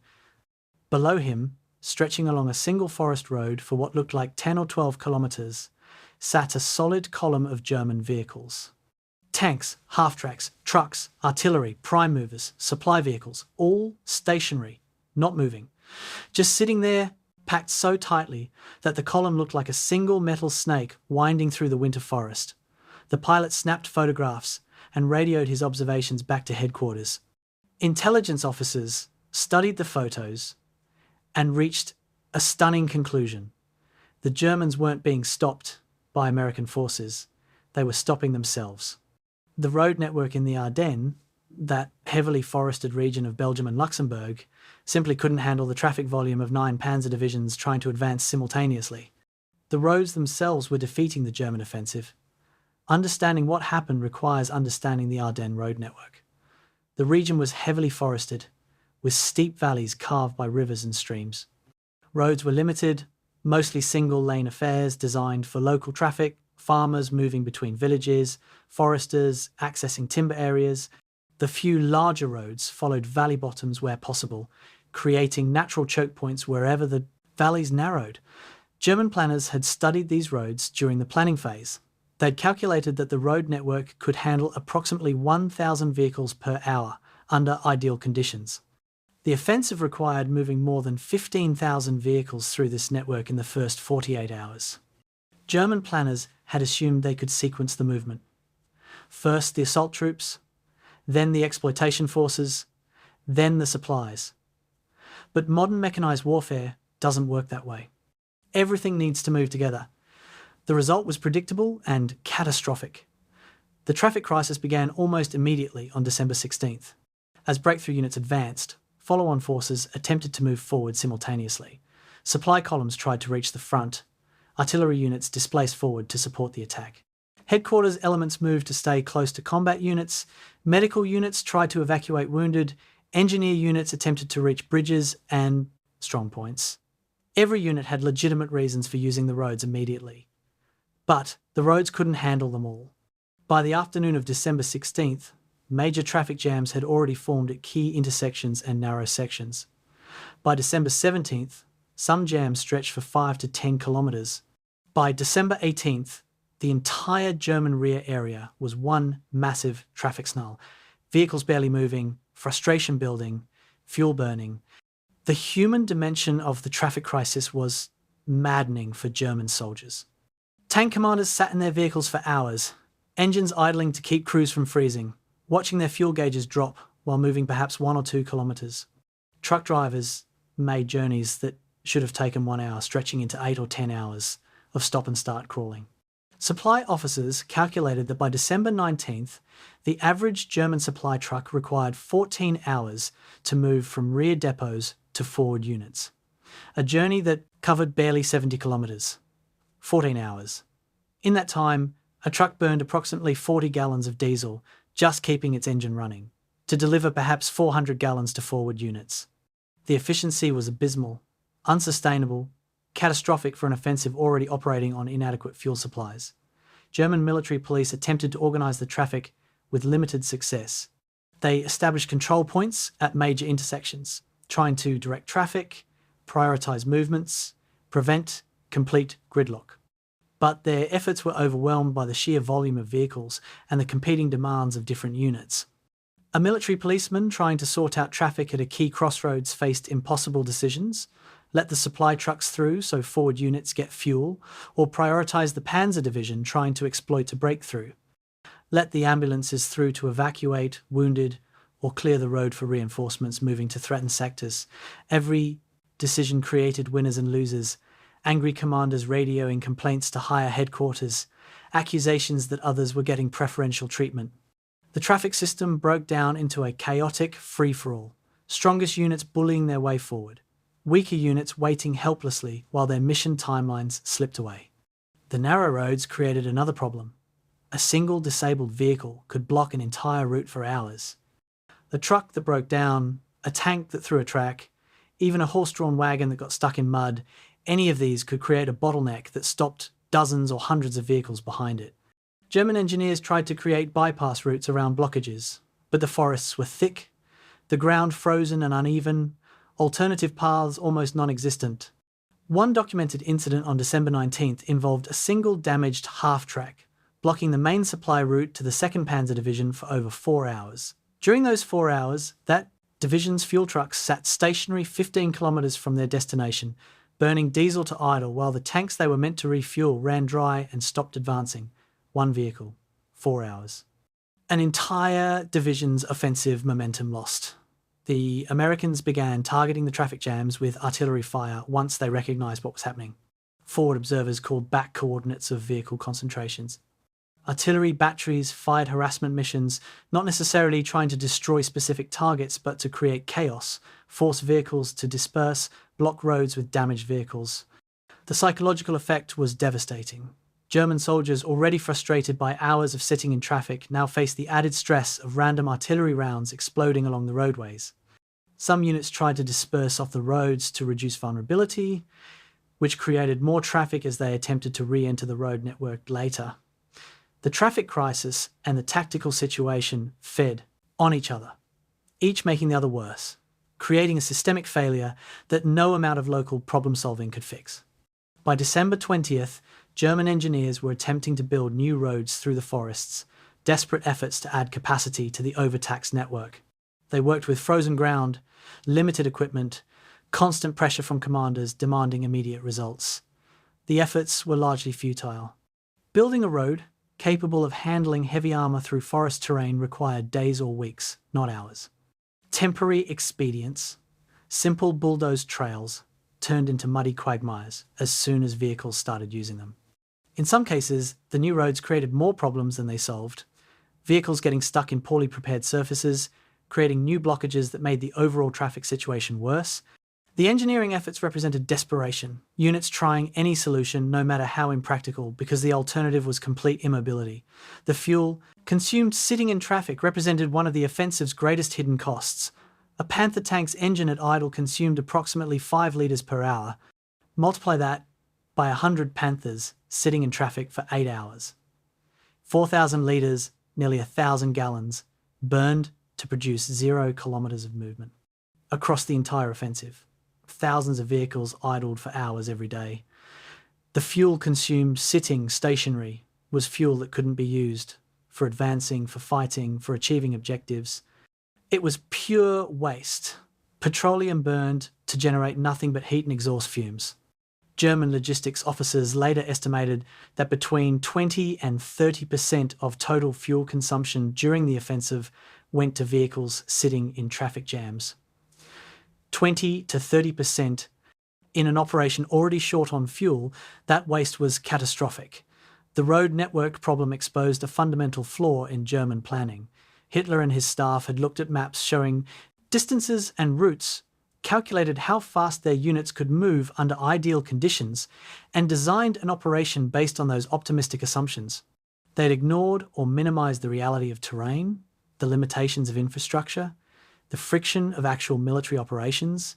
The Ardennes was chosen precisely because it was lightly defended, because the Allies considered it unsuitable for armoured operations. The Allies were right. The terrain was unsuitable for major armoured operations. The Germans launched their offensive there anyway, gambling that surprise would overcome terrain limitations. Instead, the terrain did exactly what geography always does. It asserted itself. Physics and engineering don't care about strategic plans. A single-lane forest road can handle only so many vehicles per hour. No amount of willpower changes that reality.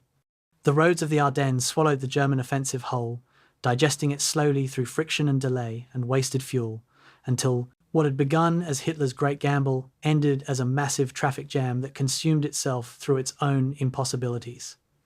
November 20th, 1944.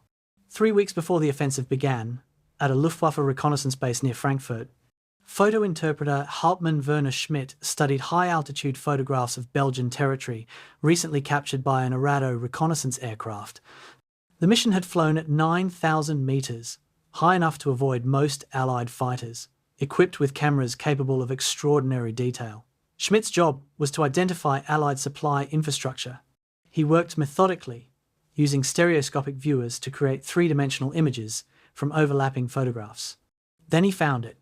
A large depot near the Belgian town of Spa, identifiable by regular arrays of what appeared to be storage containers, vehicle tracks indicating heavy traffic, and the distinctive pattern of a fuel distribution point. He measured the visible storage area, estimated capacity based on standard fuel drum dimensions, consulted reference materials on American logistics practices. His calculation, approximately 2 to 2.5 million gallons. Schmidt marked the location on his master map, added detailed notations, and forwarded the intelligence to operational planning staff. He had no idea he had just identified the target that would help doom the German offensive. The intelligence that guided German fuel targeting wasn't lucky guesswork. It was the product of systematic reconnaissance that had been running for months. After the Normandy breakout, as Allied forces raced across France, German intelligence services shifted their priorities. They'd lost the ability to meaningfully contest Allied ground advances, but they needed to understand Allied logistics, identify vulnerabilities, find targets that might matter if Germany ever managed to launch a counteroffensive. Fuel emerged as the obvious target. The Allied advance consumed enormous quantities of gasoline and diesel.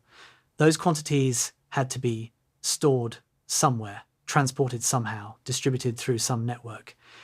If German intelligence could map that network, identify the nodes, calculate the capacities, they'd have targeting information that could be exploited.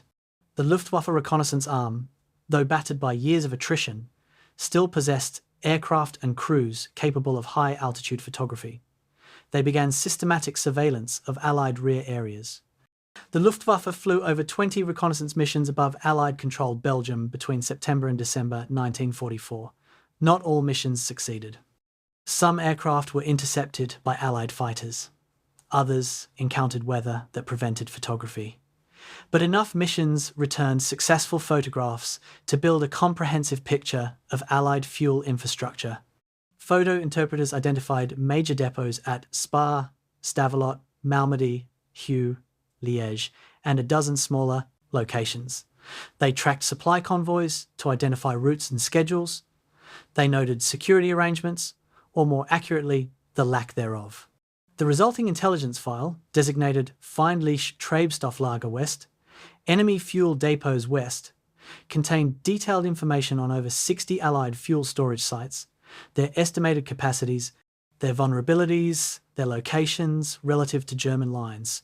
It was intelligence gold, the kind of comprehensive targeting package that military planners dream about.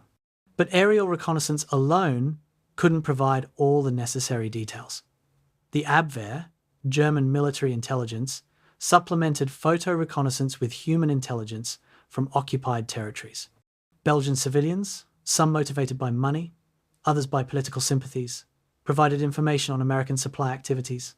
These reports were often fragmentary and unreliable, but when cross-referenced with photo intelligence, they added valuable details. One Belgian informant reported that American guards at the Spa depot were not numerous and seemed careless. Another noted that fuel deliveries to Stavelot occurred primarily during daylight hours, following predictable routes. A third provided information about fuel train schedules from Liège. Individually, these reports meant little. Combined with photo reconnaissance and analysis of Allied radio traffic, they created a detailed picture of Allied fuel logistics and its vulnerabilities. The Germans also benefited from captured documents. During the fighting in the Hürtgen Forest in November 1944, American units lost positions that contained various planning documents and logistics maps. Some of these documents included supply route information, fuel distribution schedules, and depot locations. German intelligence officers exploited these captures ruthlessly, cross-referencing captured information with their own reconnaissance to verify and update their intelligence files. One particularly valuable capture was a map carried by an American supply officer showing fuel depot locations and capacities throughout eastern Belgium. The map confirmed much of what German photo interpreters had already identified, while also revealing some previously unknown smaller depots. This map, or copies of it, ended up in the hands of German operational planners and eventually with commanders like Paper, who would lead the offensive's spearhead units. December 10th, 1944. At German 6th Panzer Army headquarters, intelligence officer Major Georg Fischer briefed commanders on Allied fuel depot locations. He displayed a detailed map showing depot positions, estimated capacities, guard strengths, and recommended approach routes. The briefing was extraordinarily specific. Stavelot Depot, located 800 metres west of town centre on the north side of the main road. Estimated 124,000 gallons, primarily gasoline. Security appears to be safer, approximately platoon strength. Depot uses above-ground storage, mostly jerry cans and 50-gallon drums. Quick capture, likely possible with rapid advance. Similar briefings covered Spa, Malmedy, and other sites. Fischer emphasised that the intelligence was current as of early December, based on reconnaissance missions flown as recently as December 8th. He cautioned that Allied security might improve once the offensive began, making speed essential for successful captures. The commanders took notes, asked questions about approach routes and probable American reactions, incorporated the intelligence into their operational plans. This level of intelligence preparation was both sophisticated and desperate. Sophisticated because it represented months of systematic collection, analysis, and compilation. Desperate because it revealed Germany's strategic situation. They were planning an offensive that depended on stealing enemy supplies. No military in a strong position designs operations around capturing enemy fuel. The intelligence effort, impressive as it was, ultimately served a fundamentally flawed strategy. But within those constraints, German intelligence services performed admirably. They'd identified the targets, they'd provided detailed targeting information, they'd given German commanders accurate intelligence on which to base their fuel capture plans. The intelligence wasn't the problem, The strategy that required stealing fuel to continue the offensive was the problem. Post-war investigations revealed more about how German intelligence had achieved such detailed knowledge. Allied counterintelligence officers examining captured German documents after the war found the enemy fuel depot's West intelligence file remarkably complete. They traced the sources: Luftwaffe reconnaissance photos, Abwehr agent reports, captured documents, even analysis of Allied radio traffic that sometimes inadvertently revealed fuel convoy schedules. The investigation also revealed what the Allies had failed to do: counter the intelligence collection. Allied security officers had known that German reconnaissance aircraft occasionally penetrated their airspace. They'd known that resistance networks in occupied territories might include German agents or sympathizers. They'd known that documents sometimes fell into enemy hands. But they hadn't connected these individual security concerns into a systemic vulnerability. They hadn't realized that Germany was systematically mapping Allied fuel infrastructure. They hadn't recognized that their fuel depots, positioned for convenience rather than security, were vulnerable to exploitation by an enemy who knew exactly where they were. The German intelligence success raised uncomfortable questions that Allied investigators grappled with after the war. How much did inadequate security contribute to the crisis? Should fuel depots have been better hidden, better guarded, positioned farther from potential German reach? Could the intelligence leakage have been prevented? The answers were complex. Allied logistics operated on principles of efficiency and accessibility. Hiding fuel depots or positioning them far from frontline units would have complicated supply distribution. Heavily guarding every depot would have required diverting combat troops to security duties. The Allied approach made sense given their assumption that Germany lacked offensive capability. The intelligence failure wasn't that Germans collected information on fuel depots. The intelligence failure was that Allied analysts believed Germany couldn't or wouldn't launch a major offensive, making the fuel depot intelligence seem irrelevant. Intelligence is only valuable when it changes planning or behaviour.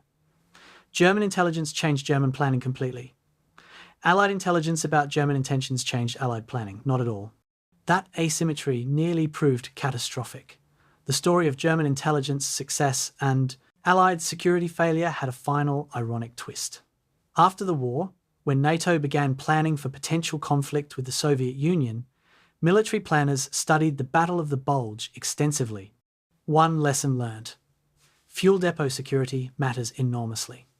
NATO established stringent protocols for fuel storage, dispersal, security, and concealment.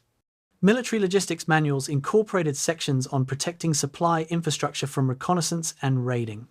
Intelligence services prioritized counter-reconnaissance, denying adversaries the kind of detailed supply infrastructure knowledge Germany had achieved in 1944.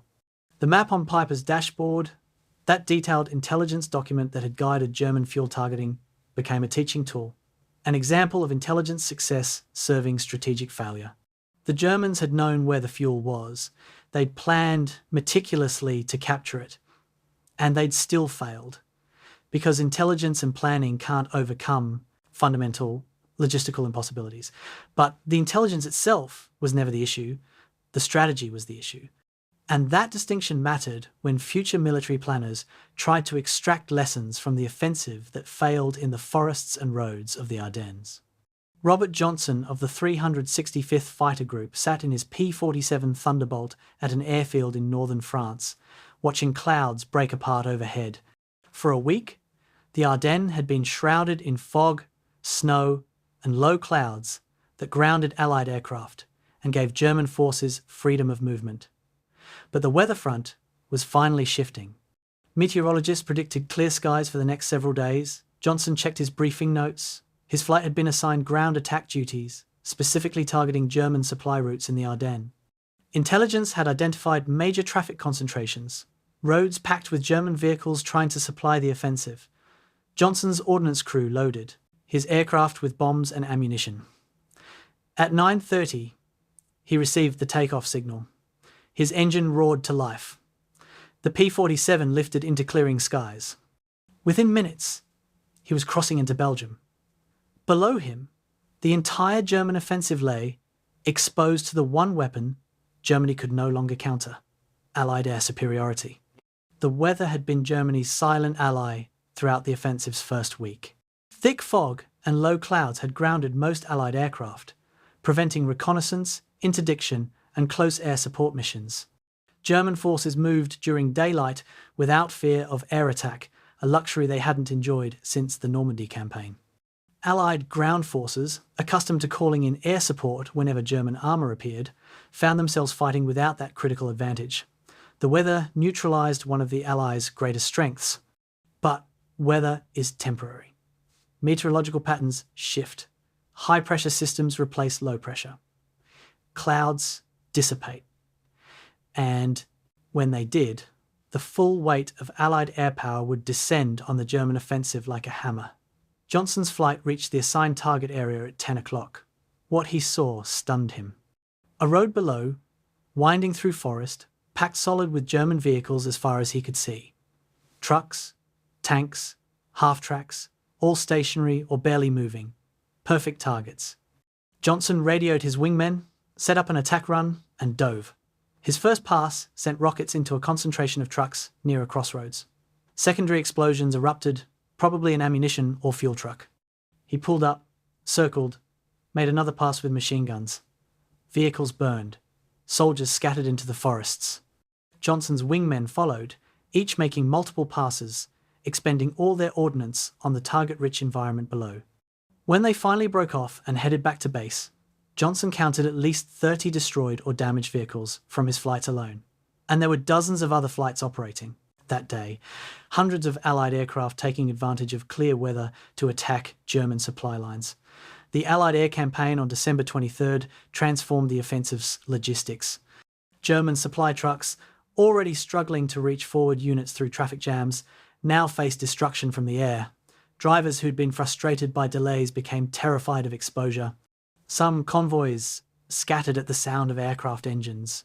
Vehicles abandoning roads for whatever concealment they could find, delaying deliveries even further.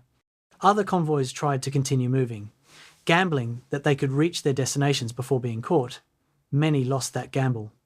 Allied pilots reported attacking fuel convoys with particularly satisfying results. Fuel trucks, when hit, erupted in massive fireballs, creating secondary damage to nearby vehicles. A single burning fuel truck could block a road for hours, destroy adjacent vehicles, and eliminate tens of thousands of gallons of precious fuel that German forces desperately needed. The 9th Air Force, responsible for tactical air support in the region, flew over 1,200 ground attack sorties on December 23rd alone. Each sortie meant an aircraft loaded with bombs, rockets, or ammunition attacking German ground targets. Fighter bombers concentrated on roads, supply dumps, and vehicle concentrations. Medium bombers hit rail yards and bridges. Even heavy bombers joined the effort, pounding German logistics centres in rear areas. The scale of the air campaign was overwhelming. German soldiers who'd enjoyed relative freedom from air attack for a week suddenly found themselves under constant aerial assault. Every movement drew potential attack, every concentration of vehicles became a target. The psychological effect matched the physical destruction. German soldiers began to understand that the brief respite from Allied air power was over. The sky belonged to the Allies again. December 24th brought continued clear weather and intensified air attacks. RAF Typhoons, equipped with rockets, targeted German armour with deadly effectiveness. American P-38 Lightnings conducted fighter sweeps, engaging any German aircraft that attempted to contest Allied air superiority. The Luftwaffe, already reduced to a shadow of its former strength, could barely respond.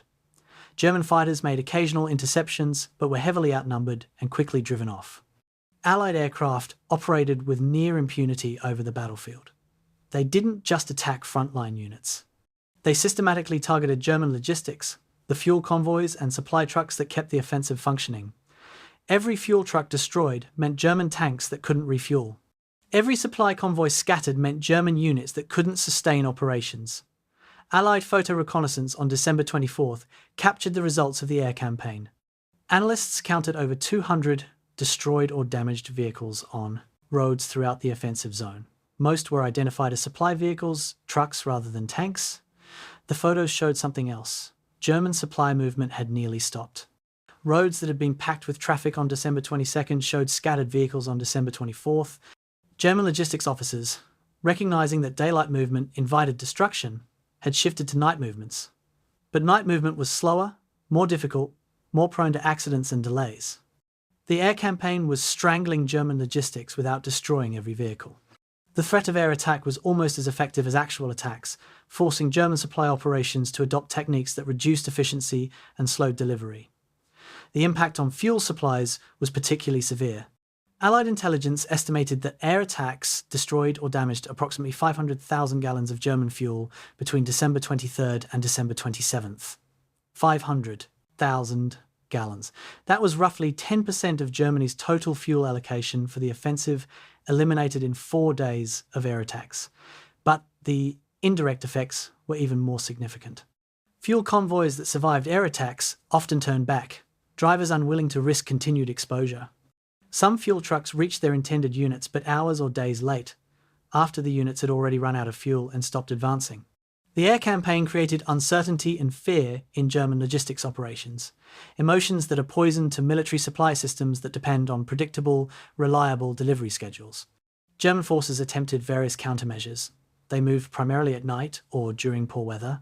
They dispersed vehicles rather than concentrating them. They established stronger anti-aircraft defences around critical supply routes. These measures helped at the margins, but couldn't solve the fundamental problem.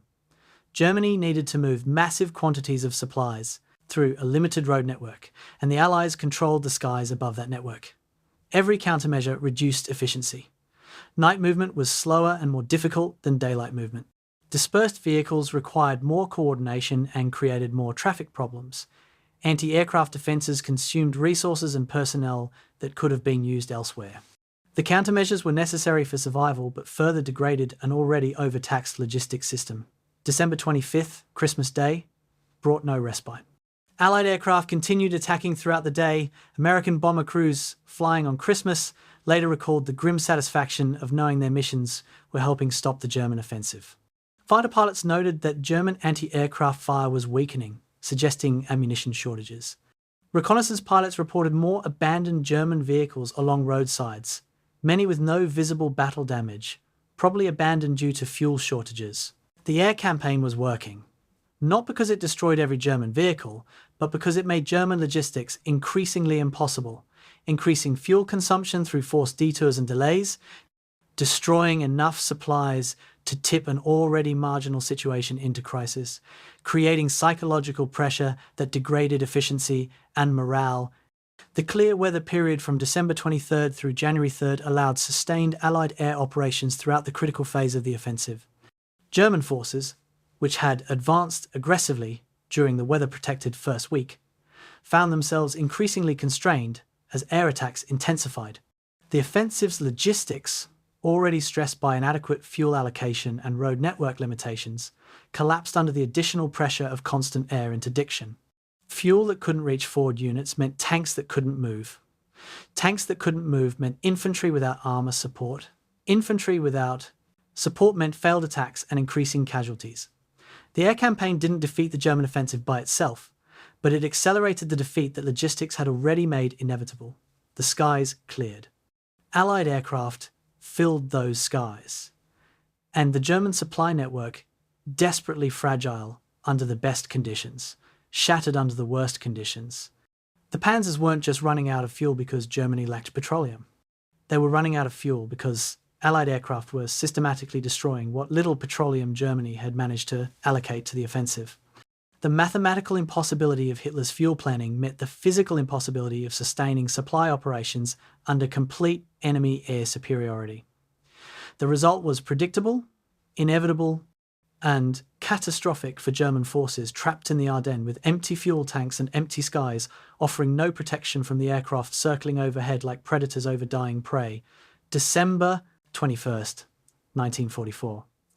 Joachim Paper stood in the centre of Gleize, a small Belgian village that had become both his headquarters and his prison. His Kampfgruppe, which had started the offensive with over 4,000 men and 100 tanks, now controlled approximately 4 square kilometres of territory. They were surrounded on 3 sides by American forces. Their supply line back to German lines was cut, and most critically, they were almost completely out of fuel. Piper had conducted an inventory that morning.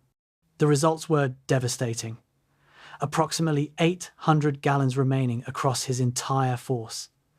800 gallons to fuel 50 tanks, 70 other armoured vehicles, and dozens of trucks. Simple mathematics showed it was impossible. Each Panther tank needed nearly 200 gallons just to fill its tank completely. 800 gallons meant they could fully fuel perhaps 4 tanks. 4 tanks out of 50. Piper looked at his maps, calculated distances to German lines, to the Meuse River, to any objective that mattered. Every calculation ended the same way: insufficient fuel. They were trapped not by American firepower, but by empty fuel tanks. The fuel crisis had developed gradually, then suddenly. Piper's forces had captured American fuel at Büllingen and Honsfeld, temporary reprieve that allowed continued advance, but they'd burned through those captured supplies faster than anticipated. Combat operations consumed fuel at higher rates than planning documents suggested. The detours forced by destroyed bridges added extra kilometres. Traffic jams meant engines idling for hours. By December 20th, Piper's fuel officer had reported they were running on fumes. Piper had ordered fuel concentration, siphoning from disabled vehicles, from supply trucks, from anything that held fuel. They'd squeezed out every last gallon. Now there was nothing left to squeeze. The fuel was simply gone. December 22nd brought the first American attack on Gleize in force. American infantry, supported by tanks and artillery, probed Piper's defences from multiple directions. Piper's forces repulsed the attacks, but at a cost. They'd expended ammunition, suffered casualties, and most critically, consumed fuel, manoeuvring their vehicles to defensive positions. That evening, Piper called his officers together. The situation was clear. They had no fuel for offensive operations. They had barely enough fuel to manoeuvre in defence. Relief forces, supposedly advancing to link up with them, hadn't arrived and showed no signs of arriving. They could stay in Gleize and eventually be destroyed or forced to surrender. Or they could attempt to break out while they still had minimal mobility. Piper made his decision. They would destroy their vehicles and attempt to escape on foot. It was the only option that offered any hope of saving his men. December 23rd. The clear weather that allowed Allied air attacks also made Piper's situation more desperate. American artillery observers in aircraft directed fire onto Gleize with increasing accuracy. American fighter bombers attacked German vehicles still visible in the village. Piper's remaining fuel trucks, already nearly empty, were destroyed by aerial attack. An explosion eliminated the last 500 gallons Piper had been hoarding for an emergency breakout attempt. The fuel was gone. Completely. Irrevocably. The Kampfgruppe that had penetrated farther than any other German unit, that had come within perhaps 40 kilometres of the Meuse River, that had captured American fuel depots and threatened Allied supply lines, now sat immobile. The mighty Panzers, mechanical marvels representing thousands of hours of manufacturing labour and irreplaceable resources, reduced to static pillboxes because their fuel tanks read empty. Piper attempted to radio for relief or resupply. The responses were discouraging. 1st SS Panzer. Division headquarters reported they were attempting to break through American lines but were making slow progress. Fuel shortages were affecting the entire division, not just Piper's isolated Kampfgruppe. Corps headquarters promised aerial resupply, fuel and ammunition to be dropped by air. Piper waited. No aircraft came. The Luftwaffe barely existed as an effective force by late 1944. What aircraft remained were desperately needed elsewhere, protecting German cities from Allied bombers, trying to contest Allied air superiority over the battlefield. An aerial resupply mission to an isolated Kampfgruppe, while tactically desirable, was operationally impossible. Piper waited another day. Still no aircraft, no relief column, no miraculous fuel deliveries, just the steady tightening of American forces around his position and the constant awareness that his vehicles couldn't move. December 24th, Christmas Eve. American forces offered Piper terms for surrender. He refused. German officers didn't surrender, not while they had ammunition and fighting capability. But Piper also recognised reality. They couldn't stay in Gleize indefinitely. American forces were bringing up more artillery, more tanks, more infantry. Eventually they'd overwhelm the Kampfgrupp's defences. The only question was whether Piper's men would die fighting or escape to fight another day. That evening, Piper ordered preparations for breakout and escape. All vehicles would be destroyed. All heavy equipment would be abandoned. The men would escape on foot through American lines under cover of darkness. It was a desperate plan, abandoning millions of Reichmarks worth of equipment, throwing away the entire striking power that had made Kampfgruppe Piper one of the offensive's spearhead units. But it was the only plan that offered any survival. The vehicle destruction began at midnight on December 24th. German tank crews, men who'd maintained and fought in these machines for months or years, placed demolition charges in their vehicles, thermite grenades went into engines, explosives were positioned to destroy gun breaches and optics. Some crews used the vehicle's own ammunition to destroy them, firing armour-piercing rounds into other tanks at point-blank range. The night filled with explosions and fire. 39 Panthers, 2 Tigers, 25 Panzer IVs, plus all the half-tracks, trucks, prime movers, and support vehicles. Piper's entire heavy equipment inventory consumed by fire and explosion. The vehicles burned because they couldn't move. They couldn't move because they had no fuel. And they had no fuel because Germany's entire offensive had been built on impossible mathematics that finally, inevitably, catastrophically, came due. At 0300 hours on December 25th, Christmas morning, Piper led 800 men out of Gleize on foot. They moved silently through winter forests, navigating by compass, avoiding roads, trying to infiltrate through American positions. Behind them, Gleize burned. The vehicles they'd abandoned continued exploding through the morning. American forces entered the village at dawn, finding only destruction and abandoned equipment. They also found something else: massive fuel stocks in the surrounding area that Piper had been unable to reach. American supply officers later reported finding approximately 170,000 litres of fuel, roughly 45,000 gallons, within 5 kilometres of Gleize. American units had withdrawn from those depots as Piper advanced, but they hadn't destroyed the fuel. It sat there, untouched, enough to fuel Piper's entire force for several more days of operations. 5 kilometres away, less than 10 minutes of travel under normal circumstances, Piper had been surrounded by the fuel he desperately needed but couldn't access because he lacked fuel to reach it. It was a perfect metaphor for the entire German offensive, trapped by logistics, surrounded by plenty that remained just out of reach, defeated not by enemy strength, but by their own consumption. Piper's escape succeeded. Of the 800 men who left Gleize on foot, approximately 700 reached German lines over the next several days. They arrived exhausted, many frostbitten, all of them shaken by the experience. They'd lost their equipment, their vehicles, their striking power, but they'd survived. Piper reported to division headquarters on December 28th. His after-action report was blunt. The offensive had failed primarily due to fuel shortages. They'd come close to reaching strategically important objectives, but close wasn't enough. Tanks without fuel were worthless, regardless of crew skill or tactical acumen.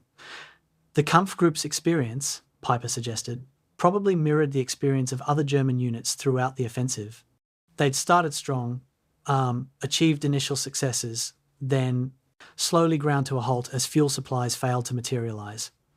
The mathematics had caught up with them, and mathematics, Piper noted bitterly, doesn't care about courage or determination or National Socialist ideology. The burned-out vehicles in Gleize remained where Piper's men had destroyed them for weeks after the battle. American and British officers visited the site, examining the wrecks, taking photographs, conducting analysis. Intelligence officers wanted to understand how far German armour had penetrated, what capabilities they'd retained, why they'd ultimately failed. The answer became obvious to anyone who examined the site carefully. The tanks showed relatively little battle damage. Most had been deliberately destroyed by their own crews. They hadn't been defeated in combat. They'd been abandoned due to lack of fuel. The fuel filler caps on many vehicles were missing, suggesting crews had drained every last drop before destroying the vehicles. It was a scene of logistical defeat, material failure, the gap between strategic ambition and tactical reality rendered visible in burned metal and abandoned armour. The fortress at Gleize had fallen not to American assault, but to the simple, unavoidable reality that German supply systems couldn't deliver enough fuel to sustain the offensive Hitler had demanded. Piper's Kampfgruppe had driven farther, fought harder, and achieved more than most German units in the offensive. And it had all ended the same way, with empty fuel tanks and abandoned vehicles burning in a Belgian village that would forever mark the high water mark of Germany's last major offensive in the West. May 12, 1944. 7 months before the Ardennes offensive began, Lieutenant Robert Tanner sat in a B-17 Flying Fortress approaching the Luna synthetic fuel plant near Mersburg, Germany. This was Tanner's 14th mission, and his most dangerous. Luna was one of Germany's largest synthetic fuel plants, producing approximately 35,000 tons of gasoline and diesel monthly. It was also one of the most heavily defended targets in Germany, surrounded by flak batteries and fighter bases. Tanner's squadron was part of a massive raid, nearly 900 bombers attacking German oil targets simultaneously. The planning had taken months. American strategic bombing had previously focused on ball-bearing plants, aircraft factories, and German cities. Now the target priority had shifted to oil. Somebody in Allied high command had finally recognized that Germany's war machine ran on petroleum, and most of that petroleum came from synthetic fuel plants that could be destroyed. Tanner watched his bombardier line up the target. The bomb bay doors opened. High explosive bombs fell toward the plant complex below. Black smoke rose from earlier hits. This was how you defeated Germany, not by fighting their armies directly, but by strangling their ability to fuel those armies. Tanner didn't know it, but he was participating in the campaign that would make the Ardennes offensive logistically impossible. Understanding the Ardennes fuel crisis requires understanding German synthetic fuel production. Germany lacked significant natural petroleum reserves. The oil fields in Germany proper produced only a tiny fraction of the nation's needs. During the 1930s, German chemists developed processes to create synthetic fuel from coal through gasification and hydrogenation. It was expensive, technically complex, and energy intensive, but it worked. By 1943, German synthetic fuel plants produced approximately 300,000 tons of liquid fuel monthly, roughly 70% of Germany's total fuel supply. The Romanian oil fields at Ploiești provided most of the rest. This system, while not ideal, functioned adequately through the first years of the war. Germany had enough fuel to invade Poland, France, the Soviet Union, enough fuel to support submarine operations in the Africa Corps. The fuel supply was always tight, always carefully rationed, but it was sufficient, until Allied bombers made it their priority target. The oil plan, as the bombing campaign became known, began in earnest in May 1944. Allied planners had debated target priorities for months. Some argued for continued attacks on German cities to break civilian morale. Others advocated hitting transportation networks or ball-bearing production. Air Force General Karl Spaatz pushed for oil targets, arguing that fuel was Germany's critical vulnerability.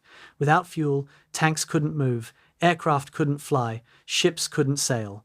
Attacking oil production struck at the foundation of German military power. Eisenhower approved the oil plan in April 1944, and American and British bombers began systematic attacks on German synthetic fuel plants. The results exceeded optimistic predictions. The Luna plant, hit by Tanner's squadron on May 12th, saw production drop 50% within 2 weeks. The Politz plant, attacked in June, suffered even worse damage. Pipe networks carrying chemicals between processing units proved particularly vulnerable. A single bomb cutting a critical pipeline could shut down entire production trains. German engineers worked desperately to repair damage, often succeeding in restoring partial production within weeks. Then Allied bombers returned, hitting the same plants again and again. It became a war of attrition between German repair crews and Allied bomb groups. The Germans were losing. By September 1944, German synthetic fuel production had collapsed to 17,000 tons monthly, barely 5% of April levels.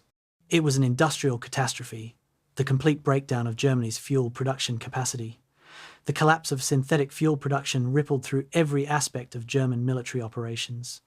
The Luftwaffe, which had dominated European skies in 1940 and 41, found itself grounded by fuel shortages.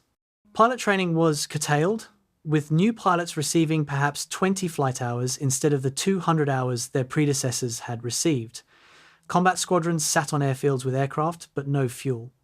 The Kriegsmarine, already battered by Allied convoy escorts, lost its few remaining surface units when they couldn't obtain enough fuel for operations. U-boats spent more time sitting in port awaiting fuel than hunting Allied shipping. The Wehrmacht found itself rationing fuel so strictly that Panzer divisions couldn't train. New tank crews received theoretical instruction because there wasn't enough fuel for practical exercises. The entire German military machine was slowly grinding to a halt, starved of the petroleum that powered modern warfare. August 1944 brought another catastrophic blow to German fuel supplies.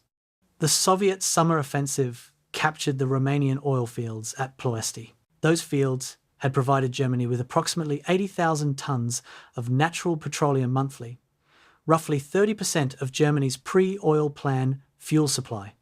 Now that source was gone, captured by Soviet forces who would use it for their own war effort. Germany's fuel situation went from critical to catastrophic. Strategic planners calculated that at current consumption rates and current production levels, Germany's fuel reserves would be exhausted by January 1945.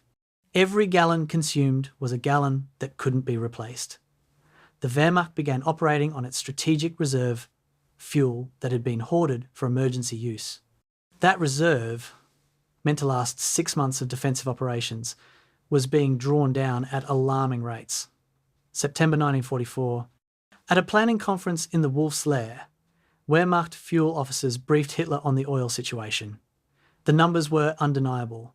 Synthetic fuel production, 17,000 tons monthly. Natural petroleum, from remaining sources, minimal. Current consumption, approximately 60,000 tons monthly. The deficit was being covered from strategic reserves that would be exhausted within months.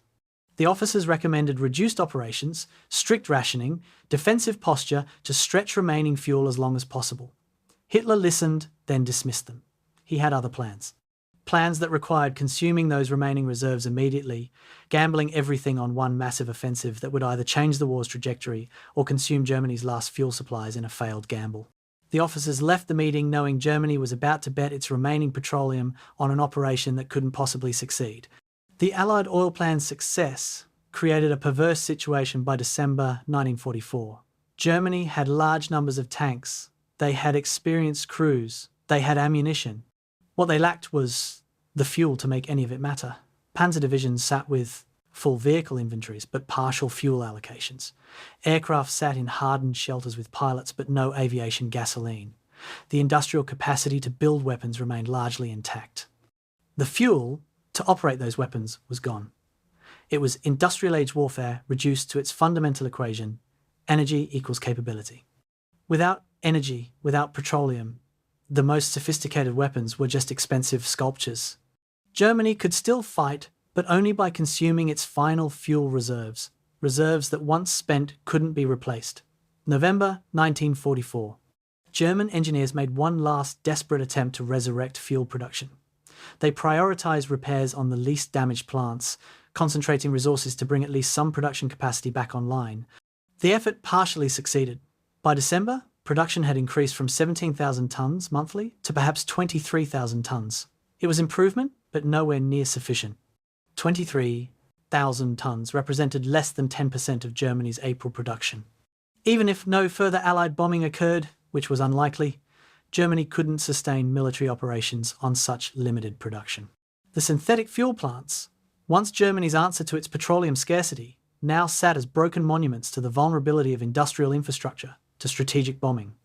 The oil plan's effectiveness surprised even its advocates. General Spaatz had argued that attacking oil would cripple Germany within months.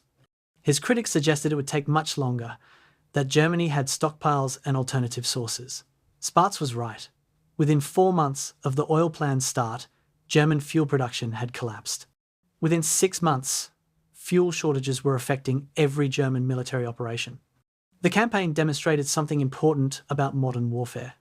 Sophisticated militaries are dependent on complex industrial systems, and those systems are vulnerable. Destroying oil production didn't require defeating German armies in the field. It just required hitting specific industrial targets repeatedly until German repair capabilities were overwhelmed. It was unglamorous, systematic destruction of industrial capacity, but it worked better than anyone had predicted. December 1944. As Piper's tanks rolled into Belgium with full fuel tanks, as German divisions assembled for their great offensive, the bombers that had destroyed their fuel production were preparing for more missions. The oil plan continued through the winter, hitting repair attempts, targeting remaining production capacity, ensuring Germany couldn't recover. Every ton of fuel not produced was a ton German forces couldn't consume. The campaign that began over Leuna in May culminated in the Ardennes in December, not through direct destruction of German armies, but through elimination of the fuel that made those armies mobile. The Panzers ran dry in Belgian forests because the refineries had already been destroyed over German cities. The real battle for fuel had been fought and lost 7 months earlier, thousands of feet above synthetic fuel plants that Germany couldn't defend and couldn't replace. The Ardennes offensive was just the final act, the visible consequence of an invisible defeat that had been rendered inevitable by bombers over German industrial targets throughout the summer and fall of 1944. January 15th, 1945. In a converted schoolhouse in Luxembourg, Captain Harold Mitchell of the U.S. Army Quartermaster Corps sifted through captured German documents. Mitchell's assignment was straightforward but tedious. Reconstruct German fuel consumption during the Ardennes offensive. Allied intelligence wanted to understand what had actually happened, not what German propaganda claimed or what battlefield reports suggested. Mitchell had accounting ledgers captured from German supply depots, fuel requisition forms, taken from destroyed headquarters units, and maintenance logs found in abandoned vehicles. He also had something else. German officers who'd been captured during the offensive, men willing to talk about their experiences in exchange for cigarettes and decent food. Mitchell worked methodically, cross-referencing documents, verifying claims, building a comprehensive picture. The numbers that emerged told a story of catastrophic overconsumption, impossible logistics, and ultimately, a fuel crisis that made German defeat inevitable regardless of tactical successes. The first challenge was establishing baseline numbers. How much fuel had Germany actually allocated to the offensive? German documents showed promised allocations of 4.5 million gallons. But had that fuel actually been delivered? Mitchell traced fuel train movements from rear depots to forward distribution points. The records showed only 15 of 50 planned fuel trains had arrived before the offensive began. Some trains were delayed by Allied air attacks on rail infrastructure. Others never departed because the fuel they were supposed to carry didn't exist. Mitchell calculated actual delivered fuel at approximately 3.8 million gallons, roughly 85% of the promised allocation. The offensive had begun underfueled compared to already inadequate planning assumptions. Next came consumption calculations. How fast did German forces burn through their fuel allocation? This proved more complicated. German units didn't maintain perfect records during combat operations. Some unit logs were destroyed, others were captured incomplete. Mitchell had to estimate consumption based on vehicle types, distances travelled, and combat intensity. A Panther tank travelling on roads consumed approximately 270 litres per 100 kilometres. Cross-country travel increased consumption to 480 litres per 100 kilometres. Combat operations with frequent manoeuvring, acceleration, and extended idling increased consumption further. Mitchell estimated that German armoured units consumed fuel at rates 30 to 40% higher than peacetime training figures suggested. This meant the allocated fuel lasted even less time than German planners had anticipated. The captured fuel calculations proved particularly interesting. German planning had explicitly included capturing Allied fuel as an operational objective. How much had they actually captured? Mitchell found records of significant captures at Büllingen, approximately 50,000 gallons seized on December 17th. Honsfeld yielded additional supplies, perhaps 20,000 gallons. Smaller captures at various locations added another 30 to 40,000 gallons. Total captured fuel, approximately 110,000 gallons, perhaps as much as 150,000 gallons if all uncounted small captures were included. This sounds significant until compared to consumption. German forces were burning approximately 450,000 gallons per day during active operations. The captured Allied fuel provided perhaps 8 to 10 hours of additional operational time. It extended the offensive by hours, not days. The entire strategy of capturing fuel to sustain the offensive had netted less than 1 day's worth of additional supplies. Mitchell reconstructed the timeline of fuel exhaustion. December 16th, offensive begins with 3.8 million gallons available. December 17th, approximately 400,000 gallons consumed.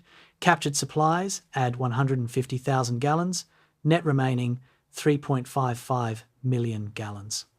December 18th, 450,000 gallons consumed, minimal captures, net remaining 3.1 million gallons. December 19th, 420,000 gallons consumed, no significant captures, aerial resupply attempts fail, net remaining 2.68 million gallons. December 20th, 380,000 gallons consumed. Allied air attacks destroy approximately 100,000 gallons in transit, net remaining 2.2 million gallons. By December 21st, 5 days into a 14-day operational plan, German forces had consumed or lost over 40% of their fuel allocation. And their consumption rate wasn't decreasing. If anything, it was increasing as units fought through stronger American resistance and consumed more fuel in combat operations. The vehicle abandonment statistics proved even more damning. Mitchell's team worked with vehicle recovery units that were cataloguing German equipment left behind in the Ardennes. The standard procedure was to examine each vehicle to determine why it was abandoned. Battle damage, mechanical failure, fuel exhaustion. The pattern became clear quickly. Approximately 62% of abandoned German vehicles showed no significant battle damage and no major mechanical failures. These vehicles were abandoned because their crews had drained the fuel tanks to supply other vehicles or because they'd simply run out of fuel and couldn't continue. Mitchell calculated approximately 400 tanks and assault guns abandoned primarily due to fuel shortage. Another 1,200 trucks and support vehicles. The material loss was staggering, representing months of German industrial production abandoned in Belgian forests because Germany couldn't fuel them. The traffic consumption estimates revealed another dimension of waste. Mitchell interviewed German supply officers about the traffic situation during the offensive. Their descriptions of massive jams, vehicles idling for hours, supply columns barely moving matched Allied reconnaissance reports. Mitchell calculated that approximately 20 to 30% of German fuel consumption during the offensive went to vehicles sitting in traffic or conducting resupply operations. 20 to 30%. In an operation already critically short on fuel, this represented catastrophic waste. Fuel burned to produce no tactical or strategic gain. Just vehicles idling, consuming precious gasoline and diesel while moving 0 kilometers toward objectives. It was the logistical equivalent of lighting money on fire. Mitchell's final calculations showed total German fuel consumption during the offensive at approximately 6.8 million gallons between December 16th and December 31st. They'd started with 3.8 million gallons. They'd captured approximately 150,000 gallons from Allied sources. The difference, over 2.8 million gallons, came from emergency reserves. Fuel scraped together from every available source, and probably fuel requisitioned from other theatres of operation. Germany had consumed almost double their allocated fuel, trying to sustain an offensive that was failing from the first day. The overconsumption represented desperate attempts to continue advancing despite impossible logistics. It also represented the final exhaustion of Germany's strategic fuel reserve. After the Ardennes, Germany had no significant fuel stockpiles remaining. Future operations would be limited to current production, which by January 1945 was barely sufficient for defensive operations. The accountant's nightmare wasn't just the numbers themselves. It was what the numbers revealed about German strategic planning. The mathematics had been impossible from the start. Allocating 4.5 million gallons for an operation requiring 17 million gallons didn't become feasible because German soldiers were brave or commanders were skilled. Mathematics doesn't work that way. The captured fuel strategy, even if perfectly executed, couldn't have provided enough additional supplies. The Germans would have needed to capture approximately 4 million gallons of Allied fuel to make their plan feasible. The largest Allied depot within reasonable reach, Spa, held 2.5 million gallons. Even if they'd captured Spa intact, which they didn't, they'd still be short. The operation was designed to fail, mathematically guaranteed to run out of fuel before achieving strategic objectives. The only question was where and when fuel exhaustion would stop the advance. The answer proved to be everywhere, simultaneously, as multiple German units throughout the offensive zone ran dry between December 19th and December 24th. Mitchell's final report, submitted to Army intelligence in February 1945, concluded that fuel shortages represented the primary factor limiting German offensive success. Not American resistance, though that was significant. Not weather, though that affected operations. Not air power, though that caused substantial damage. Fuel. Simple, unavoidable, mathematically certain fuel exhaustion. Mitchell noted that even under best-case scenarios, with every German assumption proving correct, with all planned captures succeeding, with perfect logistics and no Allied air attacks, German forces would have exhausted their fuel approximately halfway to Antwerp. The offensive was designed to fail because the fuel mathematics were impossible. Everything else, all the fighting and dying and destroying, was just implementation of an impossible plan. The numbers told the story more clearly than any battle narrative. The Panzers ran dry because Germany didn't have enough fuel. They never had enough fuel. And no amount of operational planning or tactical skill could change that fundamental reality. December 17th, 1944. 1 o'clock in the afternoon, Captain Sam Shius of the 291st Engineer Combat Battalion stood at the bridge at Trois-Ponts, watching German tanks approach in the distance. His orders were clear: hold the bridge as long as possible, then demolish it, before German forces could cross. But as long as possible was an elastic concept. Shius had 3 engineers, no heavy weapons, and no illusions about stopping a German armoured column in direct combat. He had something more valuable. Explosive charges already positioned on the bridge, supports, detonators connected, plunger ready. Shius watched through binoculars as the lead German tank, a Panther, rounded the bend approximately 300 metres away. Behind it, more tanks, half-tracks, vehicles stretching back down the road. This was Piper's Kampfgruppe, the spearhead of the entire German offensive.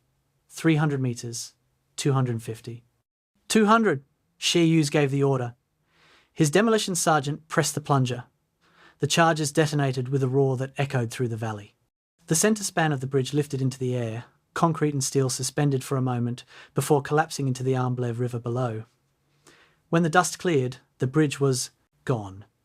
Piper's tanks sat on the far side, unable to cross their route to Spa, and the Meuse River cut. Shius and his men withdrew under sporadic German fire, having delayed their demolition until the last possible second, but still accomplishing their mission. That bridge, and the engineer captain who destroyed it, probably saved the Allied campaign in the West. The combat engineers of World War II rarely received the recognition they deserved. Infantry got the glory. Armour got the headlines. But engineers did the unglamorous, essential work that made modern warfare possible. Building bridges, clearing mines, constructing roads, and when necessary, destroying infrastructure to deny it to the enemy. The Ardennes offensive showcased engineer contributions in particularly stark terms. While infantry and armour fought the Germans directly, engineers fought a different battle, a race to destroy bridges and fuel depots before German forces could capture them. It was warfare conducted with explosives and timers rather than rifles and tanks, but it was no less critical to the outcome. The preparation for bridge demolitions had occurred weeks before the offensive began. Standard defensive doctrine called for preparing key bridges for demolition in case of enemy attack. Engineer units positioned explosive charges, connected detonators, and established procedures for rapid execution. The preparations were routine, almost perfunctory. Nobody seriously expected a German offensive. The explosives were more security blanket than operational necessity. When the offensive began on December 16th, those routine preparations became critically important. Engineers who'd installed demolition charges as a precautionary measure suddenly found themselves executing those demolitions under enemy fire making split-second decisions about when to blow bridges that could channel or stop German advances. The timing of bridge demolitions required extraordinary judgment. Blow a bridge too early and you trapped friendly forces on the wrong side or unnecessarily destroyed infrastructure that might still be useful. Blow it too late and German forces captured the bridge intact, using it to advance deeper into Allied territory. Engineer commanders had to balance incomplete intelligence, rapidly changing situations, and the irreversible nature of their decisions. Once a bridge was destroyed, it stayed destroyed. There were no do-overs. Captain Shields at Trois-Ponts waited until German tanks were within 200 metres before demolishing his bridge. It was extraordinary nerve, maintaining control under pressure, timing the demolition to ensure maximum delay to German forces while minimising risk of capture. Other engineer officers made similar decisions at bridges throughout the Ardennes, each one gambling their judgment against German advance rates and American defensive capabilities. The fuel depot demolitions proved equally critical and equally difficult. Allied fuel depots stored millions of gallons of gasoline and diesel in relatively vulnerable above-ground facilities. Destroying them required setting fires or detonating explosive charges that would ignite the fuel. It was dangerous work. Fuel vapor could ignite unexpectedly. Explosions could injure the engineers setting the charges. And the demolitions had to occur under time pressure, often with German forces approaching or already engaging. At Stavelot, engineers set demolition charges on the fuel depot while under direct observation from German tanks less than a kilometre away. They completed the demolition minutes before Paper's lead elements would have captured the site. 124,000 gallons destroyed rather than allowed German capture. It was a heartbreaking decision, destroying Allied supplies that had been shipped across the Atlantic, transported across France, positioned for the planned invasion of Germany. But it was also absolutely necessary. Those supplies in German hands would have extended their offensive by days, possibly allowing them to reach more critical objectives. Lieutenant Harold Benson of the 291st Engineer Battalion conducted the Stavelot demolition. His after-action report, filed days later, captured the tension of the moment. At approximately 1300 hours, December 17th, received reports of German armour approaching from the east.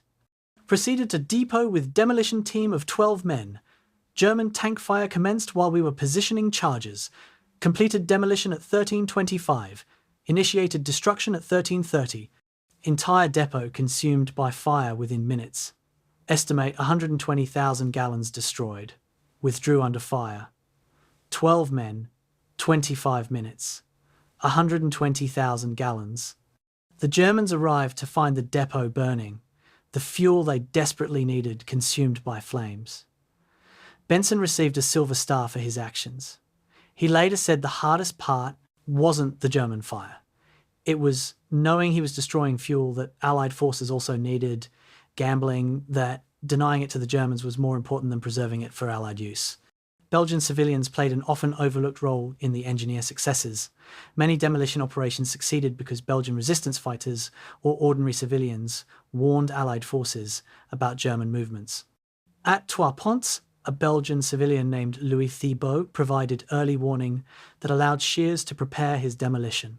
At other locations, Belgians guided engineers to secondary bridges Germans might use, allowing additional demolitions that channeled German advances onto fewer routes.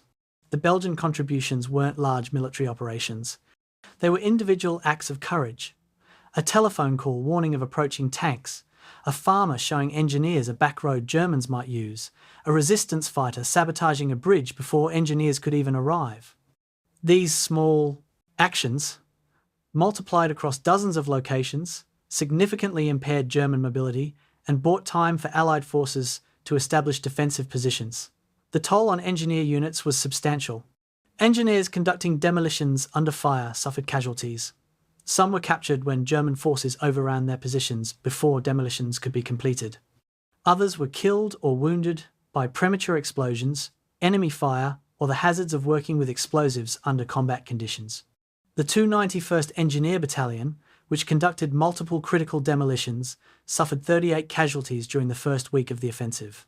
That was nearly 20% of the battalion's strength losses, sustained not in direct combat but in the dangerous work of destroying infrastructure under enemy pressure. The engineers rarely received the recognition infantry units got for similar casualty rates. Their work was too technical, too specialized, too far from the stereotypical image of combat to generate headlines. December 19th through 22nd saw a systematic campaign of infrastructure destruction across the Ardennes. Engineer units destroyed 14 major bridges and 8 significant fuel depots containing over 1 million gallons total. Each demolition represented a decision made under pressure, a calculation about whether German capture was imminent, a gamble about whether delaying destruction might allow friendly use. Some demolitions proved unnecessary in retrospect. Bridges were destroyed that German forces never reached, fuel was burned that might have been saved.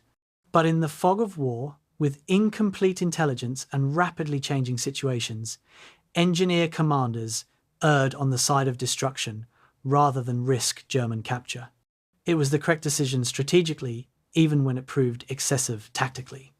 The cumulative effect of engineer actions was devastating to German operational planning. The Germans had designed their offensive around rapid exploitation, assuming they could use existing infrastructure to facilitate their advance. Engineers systematically destroyed that infrastructure. Bridges gone. Fuel depots burned. Road networks disrupted by demolitions that created obstacles and forced detours. The Germans found themselves advancing through terrain where every bridge was destroyed, every fuel depot was in flames, every potential supply point had been denied through demolition. It forced them onto fewer routes, created traffic congestion, increased fuel consumption, and prevented the rapid advance their planning required. The engineers didn't defeat the German offensive alone, but they created the conditions where German defeat became inevitable, denying the Germans the infrastructure they needed to sustain their advance. Post-war analysis confirmed the critical importance of engineer actions. German commanders, interviewed after the war, consistently cited bridge demolitions and fuel depot destruction as major factors limiting their advance. Paper specifically mentioned Trois-Ponts Bridge as the turning point where his Kampfgroup's advance became impossible. Other commanders noted that destroyed fuel depots forced them to rely entirely on German supplies, which proved woefully inadequate. Field Marshal Model, who commanded the overall offensive, stated in post-war interrogation that Allied engineers probably saved the Allied campaign through their demolition work. It was high praise from an enemy commander, recognition that unglamorous engineer work had strategic consequences equal to or greater than direct combat operations. The engineers who saved Christmas didn't fit the heroic narrative war correspondents preferred. They didn't storm enemy positions or hold impossible defensive lines. They positioned explosives, made calculations, pressed detonators, and watched infrastructure they'd worked to maintain disappear in fire and explosion. But their contribution was fundamental. Captain Shears at Trois-Ponts, Lieutenant Benson at Stavelot, dozens of other engineer officers whose names never made headlines. These men made decisions in seconds that affected the outcome of the entire offensive. They denied Germans the bridges and fuel supplies that could have extended the offensive by days or weeks. They bought time for Allied forces to reorganize, reinforce, and establish defensive positions. They demonstrated that in modern warfare, logistics and infrastructure matter as much as firepower and tactical skill. The Panzers that ran dry in the Ardennes ran dry partly because engineers destroyed the fuel they needed to continue. It wasn't glorious, it wasn't dramatic, but it was absolutely critical, and it deserves to be remembered alongside the more celebrated defensive stands that characterized the Battle of the Bulge. 1946. In a conference room at the U.S. Army War College in Carlisle, Pennsylvania, military, historians gathered to discuss the Battle of the Bulge. The question seemed simple: why did the German offensive fail? But as the discussion progressed, it became clear that simple questions rarely have simple answers. Some historians argued the failure was primarily due to heroic American defensive stands at Bastogne Street, Vith, which delayed German advances and bought time for reinforcements. Others contended that fuel shortages were the decisive factor, making German failure inevitable regardless of tactical outcomes. A third group insisted Allied air power was critical, destroying German supply lines once weather cleared on December 23rd. Still others suggested German planning was fundamentally flawed, that the offensive could never have succeeded given terrain limitations and Allied resources. The debate continued for hours. each side marshalling evidence, challenging opposing interpretations, trying to isolate the single decisive factor. What they eventually realized was that isolating a single cause was impossible. The German offensive failed because multiple factors combined into a system of failure, each element reinforcing the others, creating a collapse that was overdetermined rather than caused by any single weakness. The traditional narrative, dominant in early post-war histories, emphasized American defensive heroism. This interpretation focused on units like the 101st Airborne Division at Bastogne, the 7th Armoured Division at Street, Vith, and various infantry regiments that held critical positions despite being surrounded or outnumbered. These accounts stressed courage, determination, and the fighting qualities of American soldiers who refused to yield despite desperate circumstances. The narrative was emotionally satisfying, fitting cultural preferences for stories of individual heroism triumphing over material disadvantages. It also aligned with American national identity, emphasizing that American soldiers could match German tactical skill when properly led and motivated. This interpretation wasn't wrong. American defensive stands were critically important, but it was incomplete, explaining tactical successes without addressing why those tactical successes proved strategically decisive. The revisionist interpretation, gaining prominence by the 1960s, shifted focus to German fuel shortages. Historians who'd examined German logistics documents recognized that fuel crisis was systemic, affecting every German unit throughout the offensive. This school argued that German forces were running on fumes from the first day, that they would have ground to a halt regardless of American defensive efforts. They pointed to Piper's trapped Kampfgruppe at La Gleize, abandoned vehicles throughout the Ardennes, and German planning documents showing inadequate fuel allocation. This interpretation emphasized material factors over human factors, suggesting logistics determined outcomes more than battlefield heroics. It also traced the fuel crisis back to Allied strategic bombing, connecting the oil plan's destruction of synthetic fuel plants to battlefield outcomes months later. This interpretation was powerful, explaining German failure through simple mathematics. Tanks without fuel cannot advance. But it risked minimizing American defensive contributions, suggesting German failure was self-inflicted rather than imposed by Allied actions. The Air Power School, strongest among Air Force historians, argued that December 23rd's weather clearing was the decisive turning point. They compiled impressive statistics: over 1,200 Allied ground attack sorties on December 23rd, destroying hundreds of German vehicles, interdicting supply routes, and making German daylight movement suicidal. Air power advocates noted that German advances continued until December 23rd, then stalled as Allied aircraft appeared in force. They argued that German fuel shortages became catastrophic only after air attacks destroyed supply columns and forced German logistics to adopt slower, less efficient night movement. This interpretation emphasized Allied capability rather than German limitations, showing how air superiority translated into operational advantage. But critics noted that German forces were already experiencing critical fuel shortages before December 23rd, that air power accelerated an existing crisis rather than creating it. The planning failure school took a different approach, arguing that German objectives were unattainable given terrain, distance, and Allied resources regardless of fuel availability. These analysts noted that the Ardennes road network couldn't support the required traffic volume, that reaching Antwerp required advancing 150 kilometres through territory where Allied reinforcements could arrive faster than Germans could advance, that capturing and holding a major port while maintaining supply lines hundreds of kilometres long was operationally impossible. They pointed to fundamental asymmetries. Germany was operating at the end of extended supply lines while attacking into Allied operational depth, where every kilometre of German advance stretched their logistics while shortening Allied supply lines.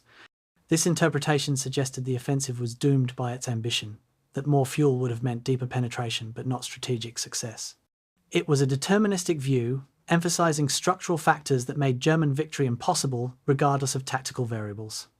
Modern scholarship has synthesized these interpretations, recognizing that the German failure resulted from multiple interactive causes rather than a single decisive factor. The fuel shortage reduced German mobility, which increased their exposure to American defensive strongpoints, which slowed their advance, which gave Allied air forces more time to interdict supply lines, which exacerbated fuel shortages, which further reduced mobility. It was a death spiral, each problem making other problems worse, creating system-wide failure that no single German success could overcome. This integrated interpretation explains why some German units achieved impressive tactical victories yet failed strategically. Local success didn't matter when the overall system was failing. The counterfactual analysis proved particularly revealing. If Piper had captured Spa's 2.5 million gallons, would the outcome have changed? Probably not strategically. 2.5 million gallons would have extended German operations by perhaps a week, allowing deeper penetration. But it wouldn't have solved the road network problems, wouldn't have prevented American reinforcement, wouldn't have eliminated Allied air superiority once weather cleared. The Germans might have reached the Meuse River, possibly even captured a bridge. Then they would have faced the same problem at a different location, insufficient fuel to continue advancing, American forces establishing new defensive lines, Allied air power interdicting extended supply lines.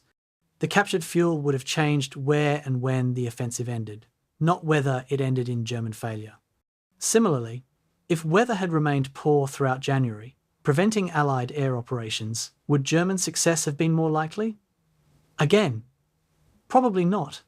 Weather-imposed air restrictions would have helped German logistics by reducing interdiction, but German fuel shortages preceded the December 23rd weather clearing. Multiple German units were reporting critical fuel situations on December 19th, 4 days before major Allied air operations began. Weather protection might have extended the offensive by several days, but couldn't solve the fundamental fuel mathematics. Germany needed approximately 17 million gallons to reach Antwerp. They allocated less than 5 million gallons. No amount of Allied Air Force grounding could change that arithmetic. The most sophisticated analysis involves systems thinking, recognizing that modern military operations depend on multiple interdependent factors that must all function adequately for success. The German offensive required adequate fuel, passable roads, defensible supply lines, infantry capable of holding captured territory, tactical success against American defenders, continued bad weather, or sufficient air defenses, and numerous other factors. Failure in any single area didn't necessarily doom the offensive, but failures in multiple areas, especially failures that reinforced each other, made defeat inevitable. This explains why German commanders felt so close to success even as they were experiencing catastrophic failure. Tactically, they were often winning. Operationally, they were always losing. The tactical victories couldn't compensate for operational failures because the operational failures were systemic rather than isolated.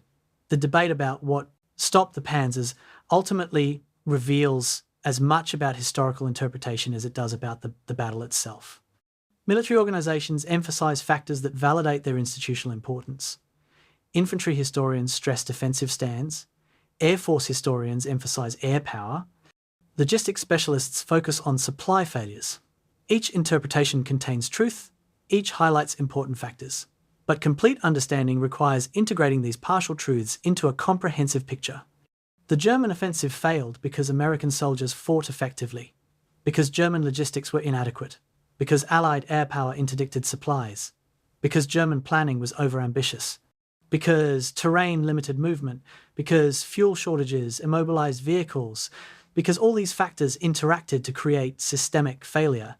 There was no single decisive moment, no one factor that determined the outcome, just multiple causes combining into inevitable defeat, a tragedy where every act led toward the same conclusion regardless of individual courage or tactical skill. The Panzers stopped because they ran out of fuel. But they ran out of fuel because of strategic bombing months earlier, because Allied engineers destroyed depots, because traffic jams wasted supplies, because air attacks destroyed convoys, because planning was inadequate, because Germany lacked petroleum resources, because all these causes operated simultaneously to create a shortage that no amount of tactical success could overcome. January 28th, 1945. 6 weeks after the offensive began, General Heinz Guderian, chief of the German General Staff, reviewed casualty and equipment reports from the Ardennes. The numbers were catastrophic. German forces had suffered approximately 100,000 casualties, 84,000 of whom were lost as prisoners of war when surrounded units surrendered rather than continuing futile resistance. 600 10 tanks and assault guns destroyed or abandoned. 1,500 artillery pieces lost. Uncounted thousands of trucks and support vehicles.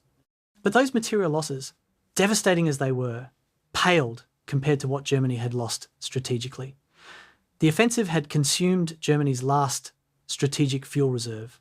The 4 to 5 million gallons allocated to the Ardennes, plus the additional 3 million gallons scraped together during the offensive, represented fuel earmarked for 6 months of defensive operations on both the eastern and western fronts.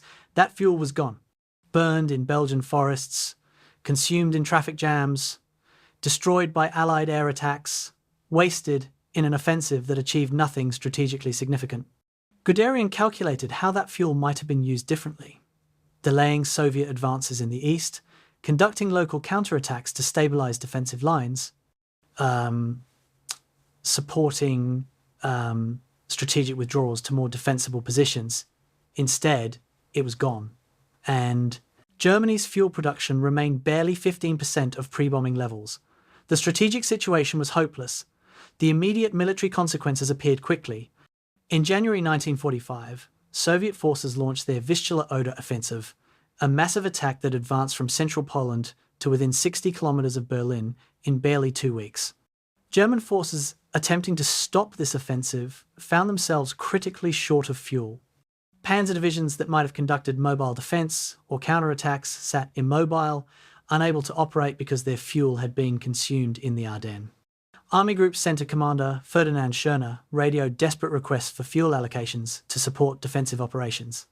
OKW responded that no significant fuel reserves remained, that current production could support only minimal operations. Schörner's forces, outnumbered and now immobile, were systematically destroyed or pushed back. The connection between the Ardennes and the Eastern Front collapse was direct. Fuel consumed in the west was fuel unavailable in the east when it was desperately needed. The psychological impact on German soldiers matched the material losses. Men who'd experienced the Ardennes came away demoralized in ways that previous defeats hadn't created. Losing battles to superior Allied forces was one thing. Abandoning perfectly functional tanks because they'd run out of fuel was different. It conveyed helplessness, a sense that Germany could no longer sustain military operations, regardless of soldier quality or tactical skill. Post-war interviews with German veterans revealed the corrosive effect of the Ardennes fuel crisis on morale. One Panzer officer stated, "After the Ardennes, we knew it was over. Not because the Americans were better soldiers, because we couldn't even fuel our tanks. How do you fight a war when you can't move?" Another veteran recalled, "We'd been told this offensive would change everything. Instead, we drove a few kilometers, ran out of fuel, and walked back to Germany, leaving our tanks behind." After that, nobody believed the promises anymore. The strategic consequences extended beyond military operations. Germany's leadership had gambled that the Ardennes offensive would create political opportunities, forcing the Western Allies to negotiate, or at least slowing the Allied advance long enough for Germany to develop new weapons or exploit Allied-Soviet tensions. The offensive's failure eliminated these hopes. Churchill and Roosevelt, meeting at Yalta in February 1945, had no reason to negotiate with Germany. The Wehrmacht had shot its bolt, revealed its weakness, demonstrated its inability to conduct sustained offensive operations. The political leverage Germany hoped to gain through military action disappeared in the abandoned tanks and empty fuel trucks littering the Ardennes. The offensive hadn't forced negotiations. It had convinced Allied leaders that Germany's collapse was imminent, that the war could be won through continued pressure without needing to offer Germany any face-saving settlement. The industrial implications proved equally damaging. Germany had lost 610 tanks and assault guns in the Ardennes. Those vehicles represented approximately 6 months of German tank production at late war production rates. They couldn't be quickly replaced. More critically, the specialized heavy tanks Germany had committed to the offensive, Tigers and King Tigers, were irreplaceable. These vehicles required specific materials and skilled labor that Germany no longer possessed in sufficient quantities. Every Tiger lost in the Ardennes was effectively removed from Germany's order of battle permanently. The material losses accelerated Germany's military decline, reducing the force structure available for defending against Allied advances from both east and west. The fuel consumption created a cascading crisis throughout Germany's remaining military operations. With strategic reserves exhausted and production remaining at barely 23,000 tons monthly, Germany could barely fuel defensive operations. Training of replacement units became impossible. New tank crews received theoretical instruction but no practical experience because there wasn't fuel for training exercises. Replacement pilots for the Luftwaffe received perhaps 10 hours of flight training, compared to 200 hours for their predecessors. These poorly trained replacements died quickly when committed to combat, wasting the resources invested in their training. The fuel shortage created an expertise crisis, where Germany couldn't train the personnel needed to operate its remaining equipment effectively. March 1945 brought a particularly stark illustration of the offensive's strategic cost. Allied forces reached the Rhine River and captured the Remagen Bridge intact, creating a bridgehead on the eastern bank. German commanders desperately wanted to launch counterattacks to eliminate the bridgehead before it could be expanded. They had the tanks for such operations. They had the troops. What they lacked was fuel. Panzer divisions assigned to conduct the counterattack arrived in the operational area with partial fuel allocations insufficient for sustained combat. The resulting attacks were half-hearted, easily repulsed by American forces. Within days, the Allies had expanded the Remagen bridgehead into a major crossing site, flowing divisions across the Rhine, while German forces watched, immobile. The fuel that might have been used to contest this critical crossing had been consumed 2 months earlier in Belgium, achieving nothing. April 1945. The Western and Eastern fronts collapsed simultaneously as Allied and Soviet forces advanced into Germany from all directions. German resistance, while occasionally fierce, lacked the mobility to conduct effective defence. Static defensive positions were systematically reduced or bypassed. Mobile counterattacks, the traditional German strength, rarely materialised because units lacked fuel to manoeuvre.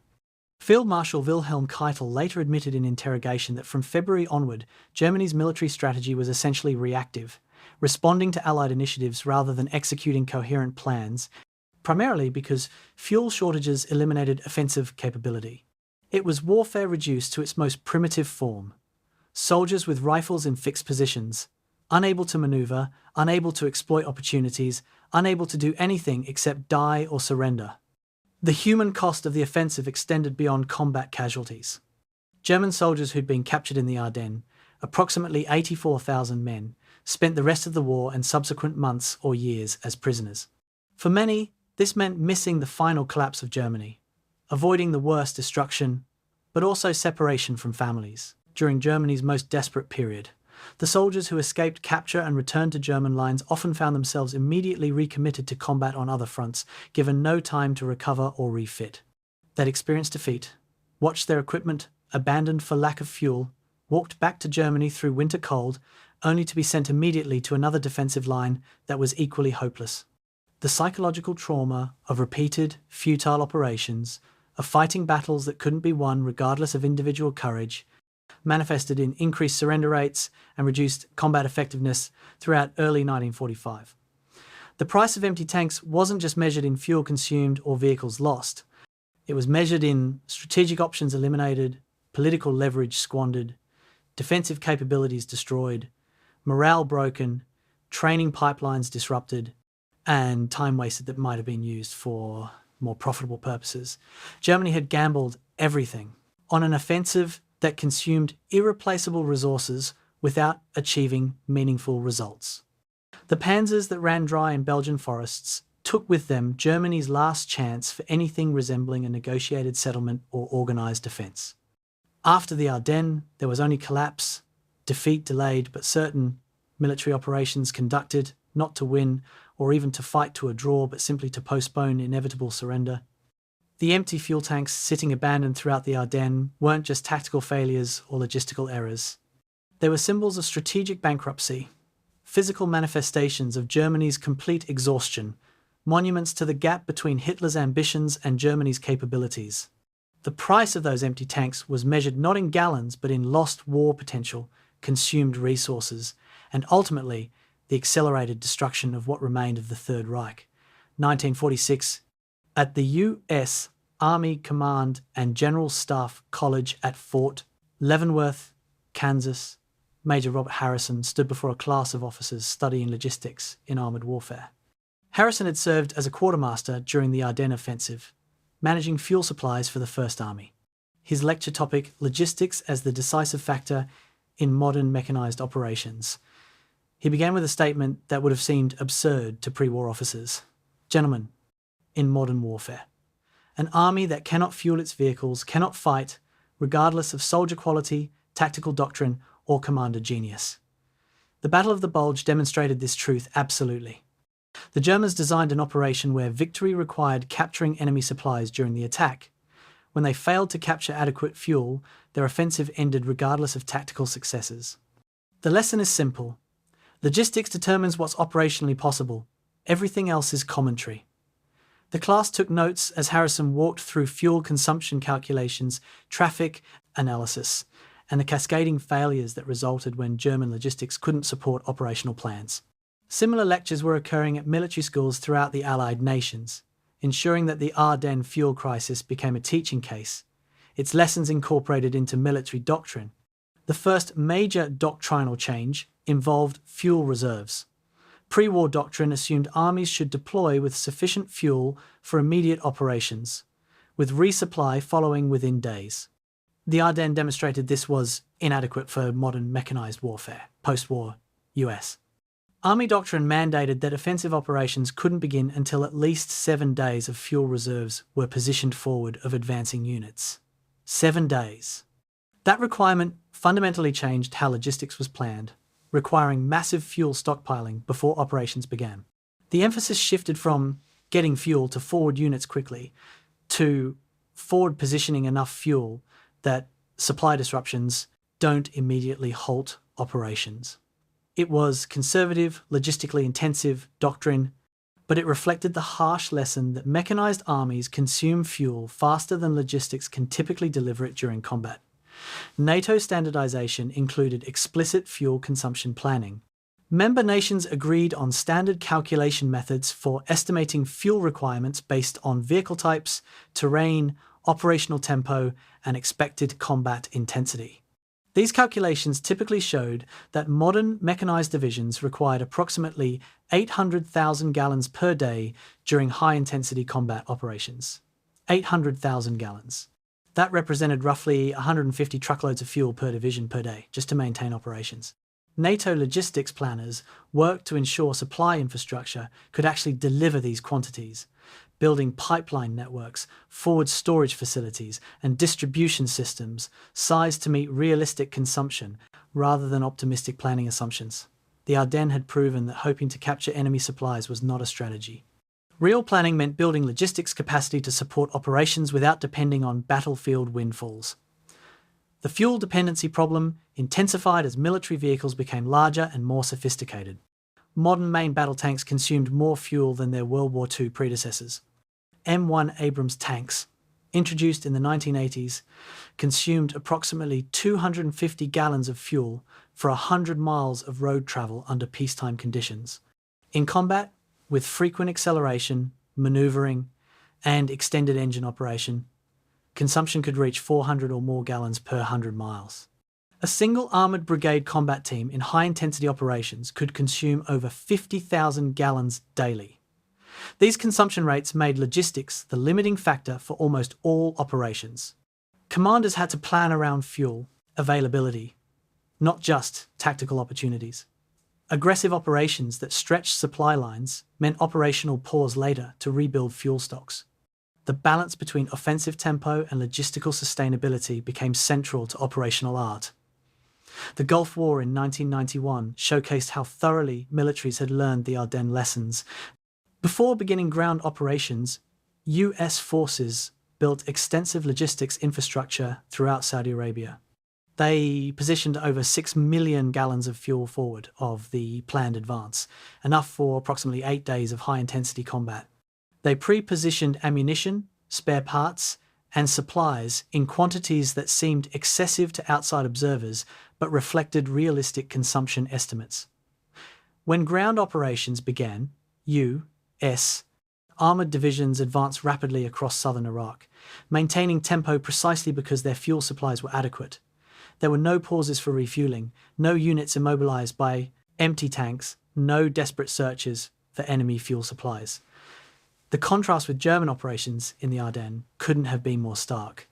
American forces succeeded partly because they'd studied German failure, learning that logistics enables operations, while inadequate logistics dooms them. Military logistics education changed fundamentally after World War II.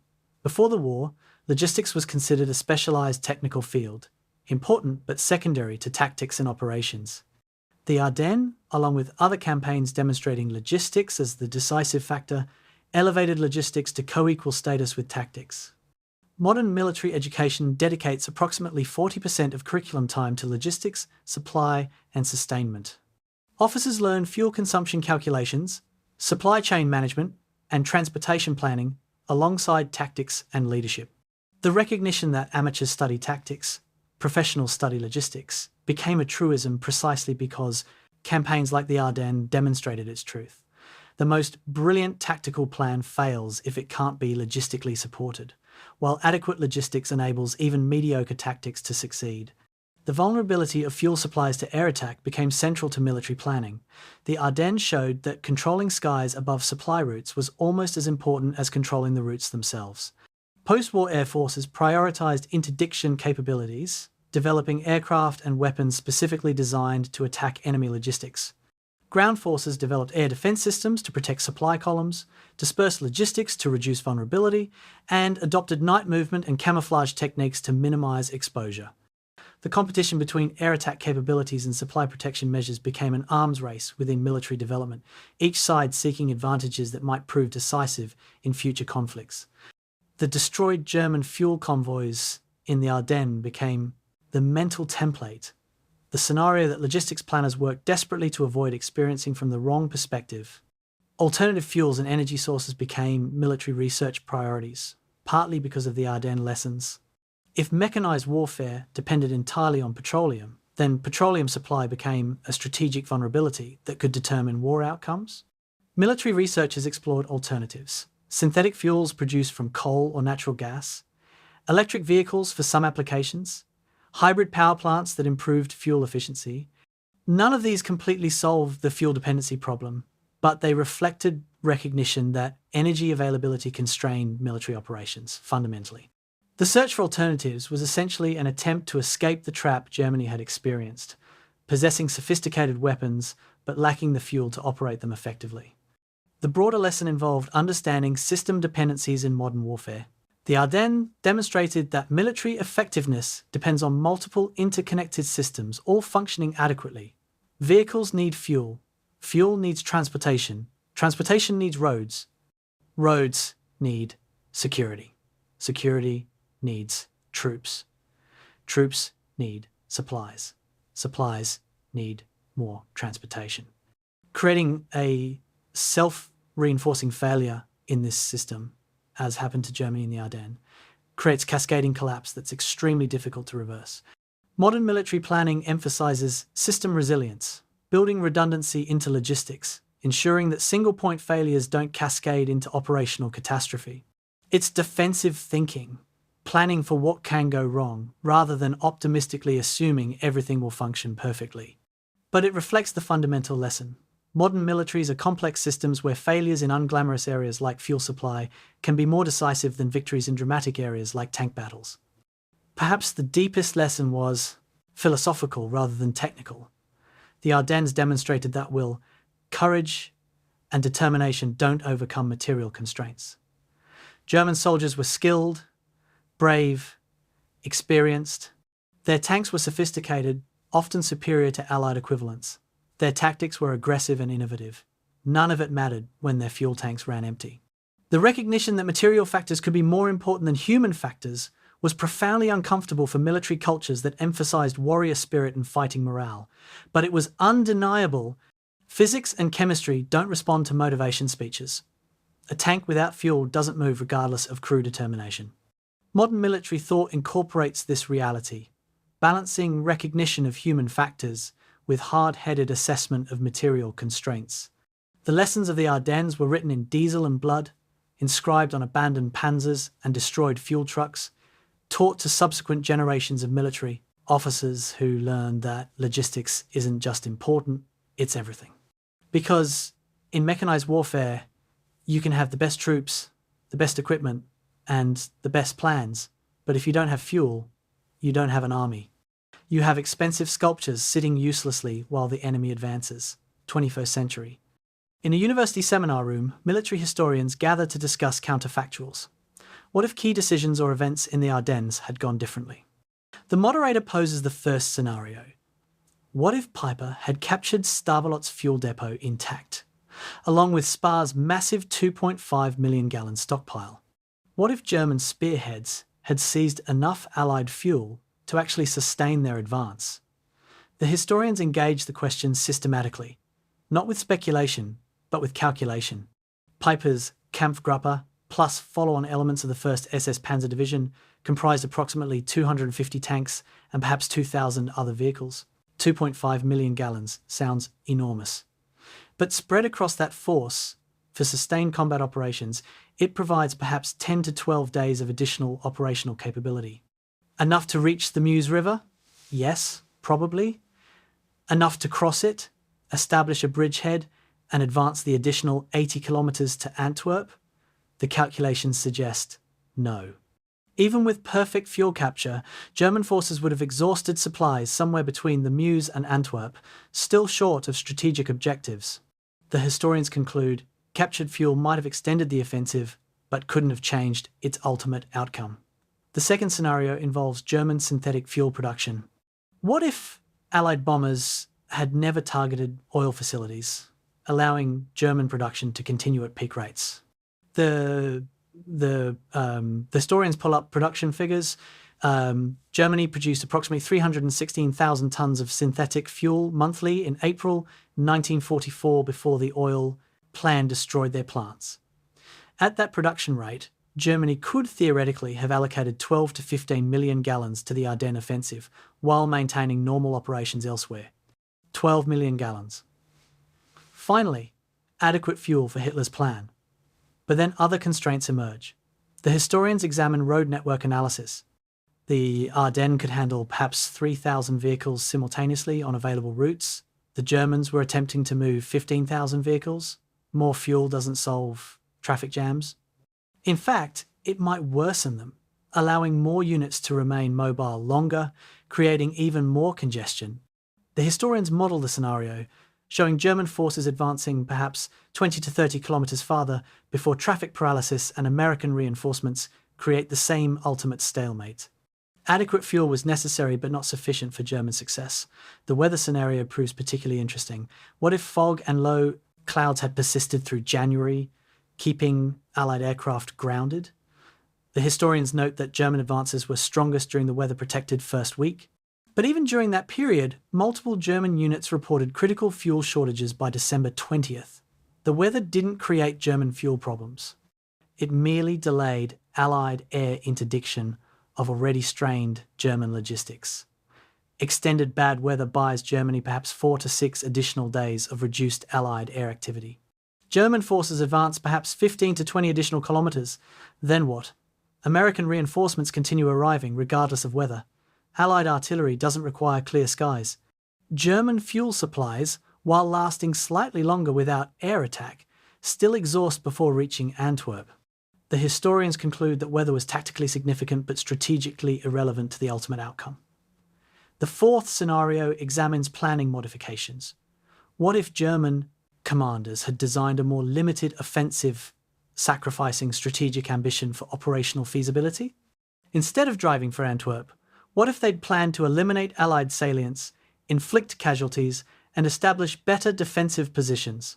The historians find this scenario compelling. A limited offensive with realistic fuel planning might have achieved modest tactical success. But they note the paradox. Such an operation wouldn't have justified consuming Germany's last strategic fuel reserve. The offensive was launched precisely because Hitler believed half measures were pointless. Either Germany struck for strategic objectives that might change the war's trajectory, or they conserved resources for defensive operations. A limited successful offensive that consumed critical fuel while achieving only tactical gains might have been worse for Germany than the historical offensive that consumed fuel while achieving nothing.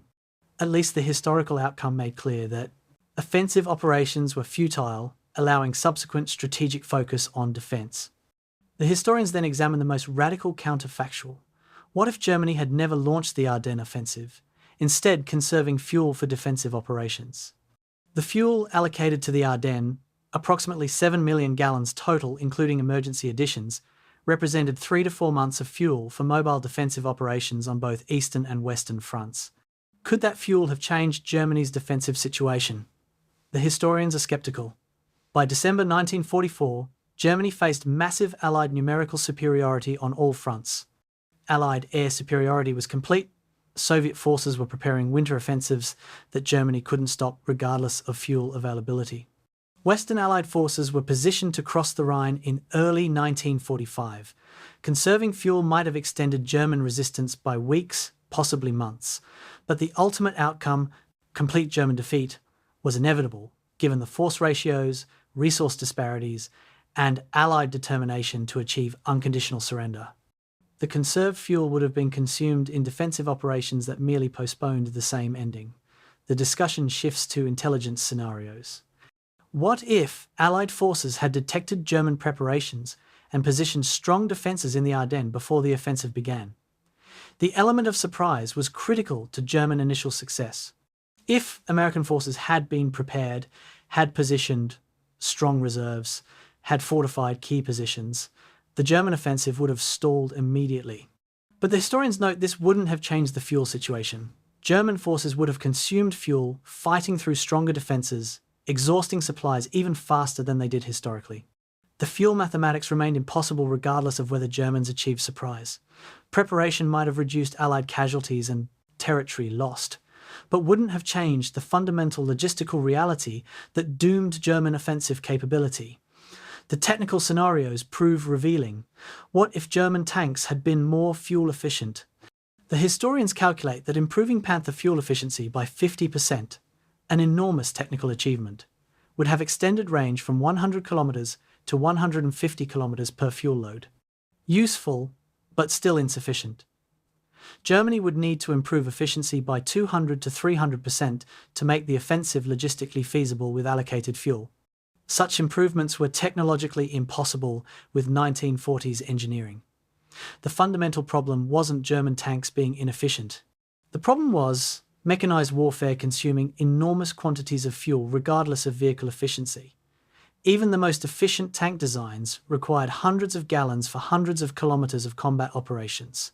The logistics scenarios address whether better German supply systems could have changed outcomes. What if German logistics had been perfectly organized, with no traffic jams, optimal fuel distribution, and immediate resupply? The historians model this scenario and find it helps at the margins. German forces might have advanced 10 to 15 additional kilometers before fuel exhaustion. But the fundamental mathematical problem remains. Germany allocated less than 5 million gallons for an operation requiring 17 million gallons. Perfect logistics would have stretched 5 million gallons as far as physically possible, but physics limits are absolute. 5 million gallons of fuel produces a fixed amount of energy, moves vehicles a maximum distance, then it's gone. No amount of organizational excellence changes that reality. The grand strategic scenarios examine whether different German war strategies in earlier years could have prevented the fuel crisis. What if Germany had captured Soviet oil fields in the Caucasus in 1942? What if they'd never invaded the Soviet Union, conserving resources for focusing on Britain and America? The historians note these scenarios move far beyond the Ardennes specifically, engaging broader questions about Germany's entire war strategy. But they acknowledge that fundamentally different strategic choices in 1943-41 might have created situations where Germany wasn't starved for petroleum by late 1944. Of course, those same strategic choices might have led to losing the war earlier through different mechanisms. The counterfactual analysis becomes too speculative to produce confident conclusions once you change major strategic decisions years before the Ardennes. The historians return to the core question: was there any realistic scenario where the Ardennes offensive succeeded? They defined success as reaching Antwerp, capturing the port, and creating operational conditions that might lead to negotiated settlement or significant delay in Allied advances. The consensus is stark. No. The offensive was designed with inadequate fuel for reaching its objective.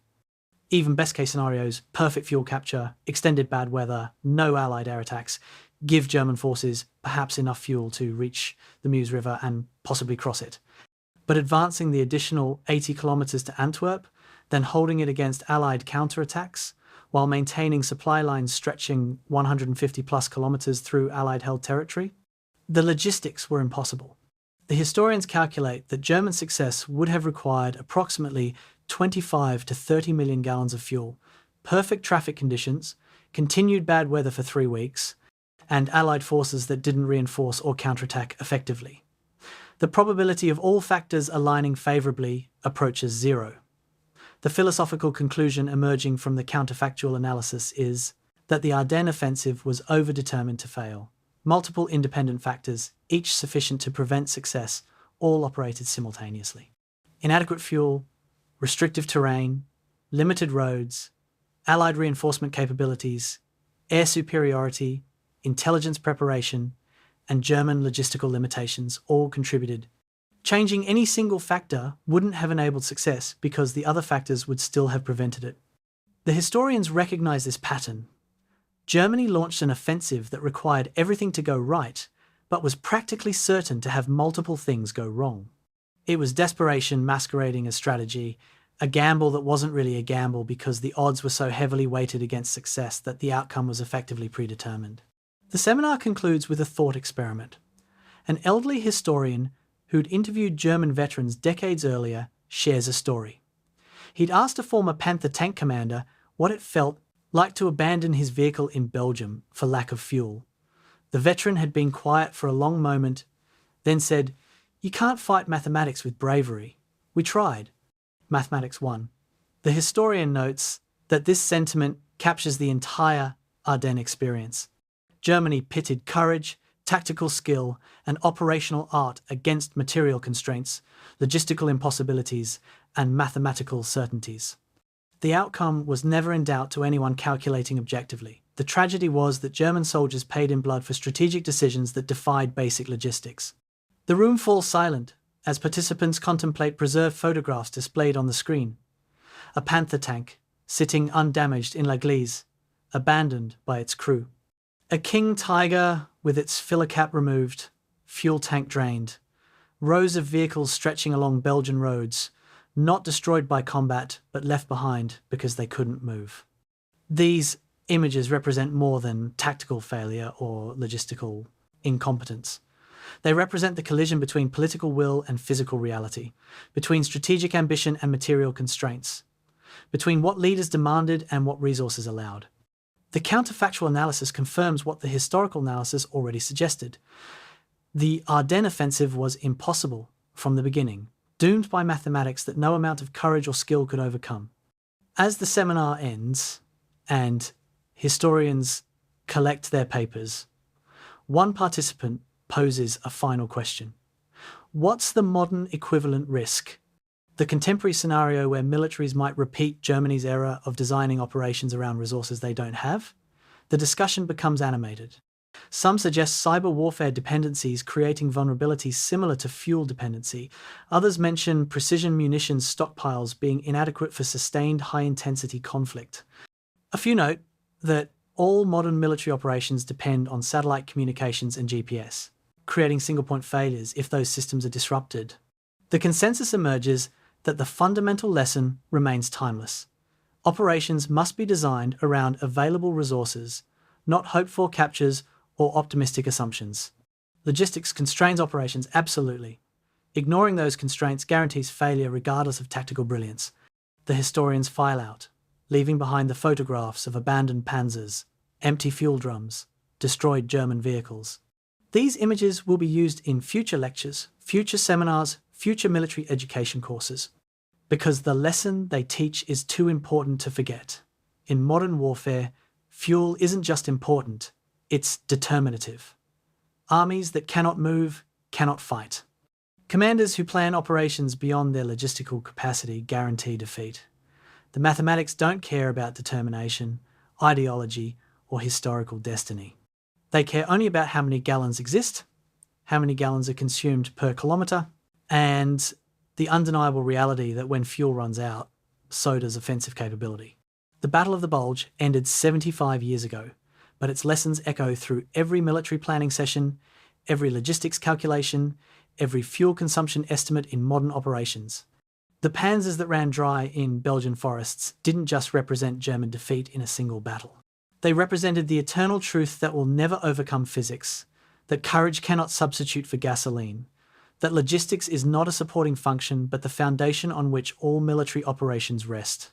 The fuel that never flowed to German tanks in December 1944 continues not flowing through the pages of military doctrine, the lectures at staff colleges, the planning assumptions of modern forces who studied German failure and vowed never to repeat the same mistake. In the end, the counterfactual analysis confirms the historical analysis. The Ardennes offensive was impossible, not difficult, not unlikely, impossible. The mathematics said so, the logistics said so, the laws of physics and chemistry said so. Everyone knew it except the man who ordered it, and the soldiers who tried to execute it paid the price for that willful blindness. The abandoned tanks sitting in Belgian museums, preserved as monuments, don't commemorate heroic failure or tragic defeat. They commemorate the gap between ambition and capability, between orders and reality, between what Hitler demanded and what Germany could actually achieve. They sit there still, fuel tanks empty, engines silent. Eternal testimony to the simple truth that mechanized warfare requires fuel, that armies without fuel cannot fight, and that no amount of political will can change that fundamental reality. The Panzers ran dry. They had to run dry. The mathematics guaranteed it from the beginning. Everything else was just waiting for physics to catch up with ambition, for empty fuel gauges to deliver the verdict that logistics had already written. The offensive was over before it began. The tanks just didn't know it yet.